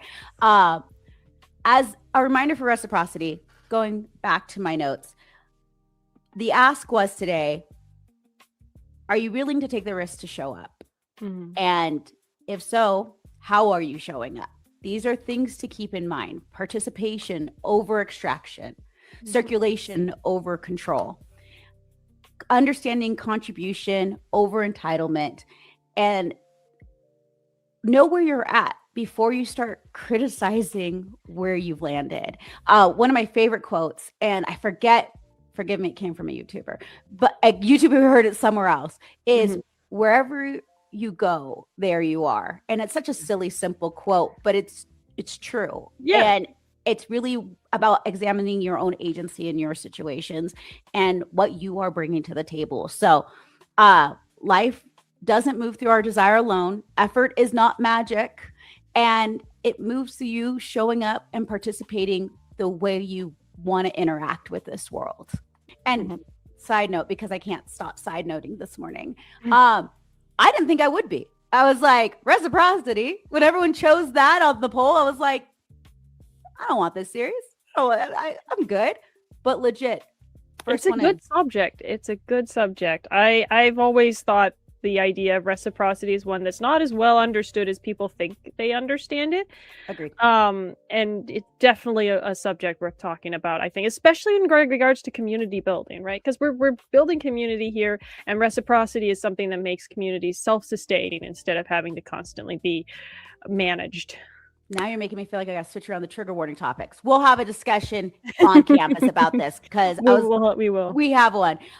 So I will say again, visitors, thank you. First time you're a visitor, second time you're a guest, third time you're as good as family. So and to our family, right? Remember, again, don't let the conversation end here. We have the comments. You can comment here, share the replay.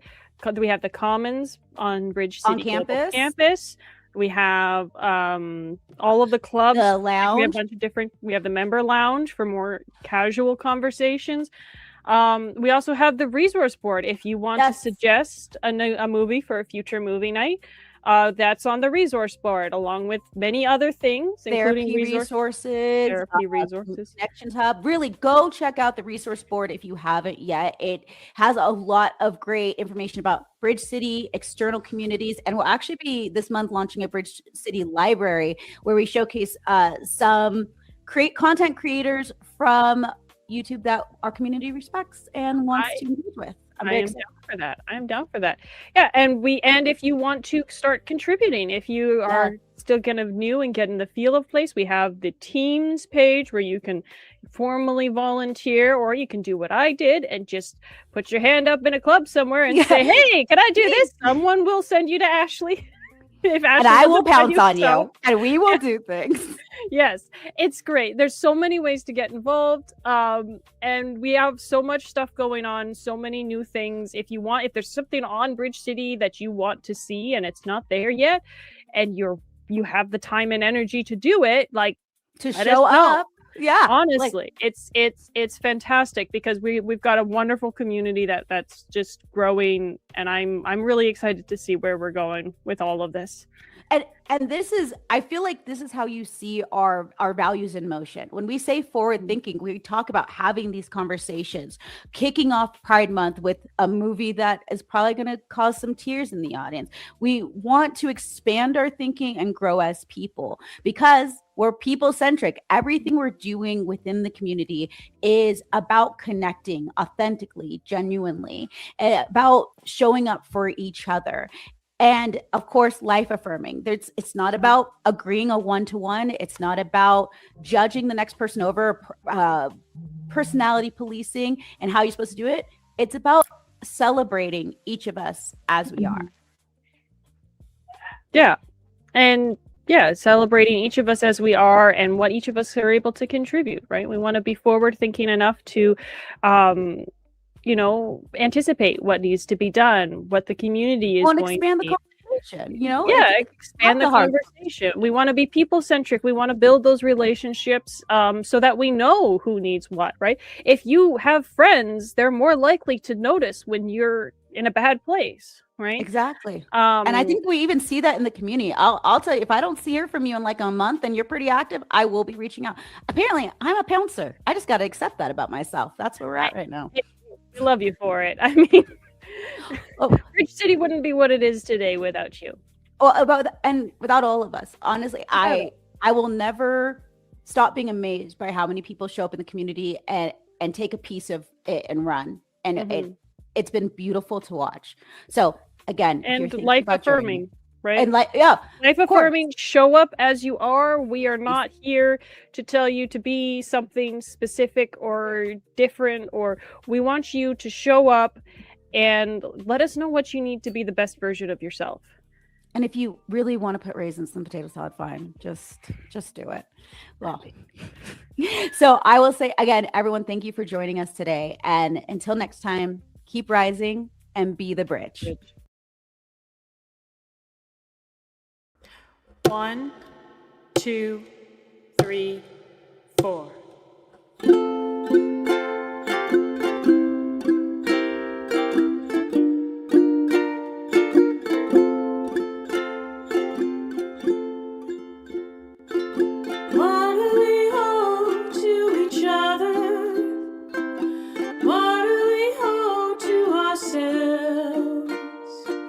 When did we stop saying brother?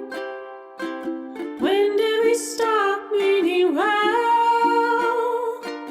It ain't much, but it's honest. Connection built on what's real.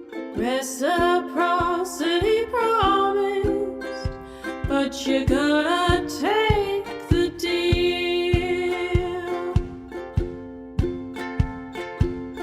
I don't need anyone, yeah, I get going and I get done. My blood runs through these roots and my daddy gave me these boots, so I'll be walking my own way. I got no need to hear no praise. What do we hold to each other?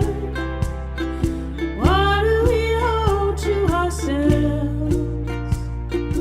When did we stop saying brother? When did we stop meaning well? It ain't much, but it's honest. Connection built on what's real. Reciprocity promised, but you gotta take the deal. I live wild and I live free. The only one I trust is me. Can't rely on rain or ranger, so everyone can stay a stranger. But dysentery's got me. I can barely stand. I guess I'll reach to meet the offered hand. Rock the beat. They say pull yourself up by your bootstraps. I've been trying to do just that. I remember the winters I walked around barefoot. Tell me where you get boots at. I've been on my own as long as I've known, and it's scary as red rum. Walking a solo path, even though a lone wolf is likely a dead one. The strength of the wolf is the pack, and the pack is the power of wolves. But I'm wondering how to trust when my last bunch was made of wool. I want a seat at the table. It's a risk, but I'm willing to accept the deal. Now instead of burning, I gotta build bridges stronger than steel. What do we hold to each other? What do we hold to ourselves? When do we stop saying brother? When do we stop meaning well? It ain't much, but it's honest. Connection built on what's real. Reciprocity promise, but you gotta take the deal.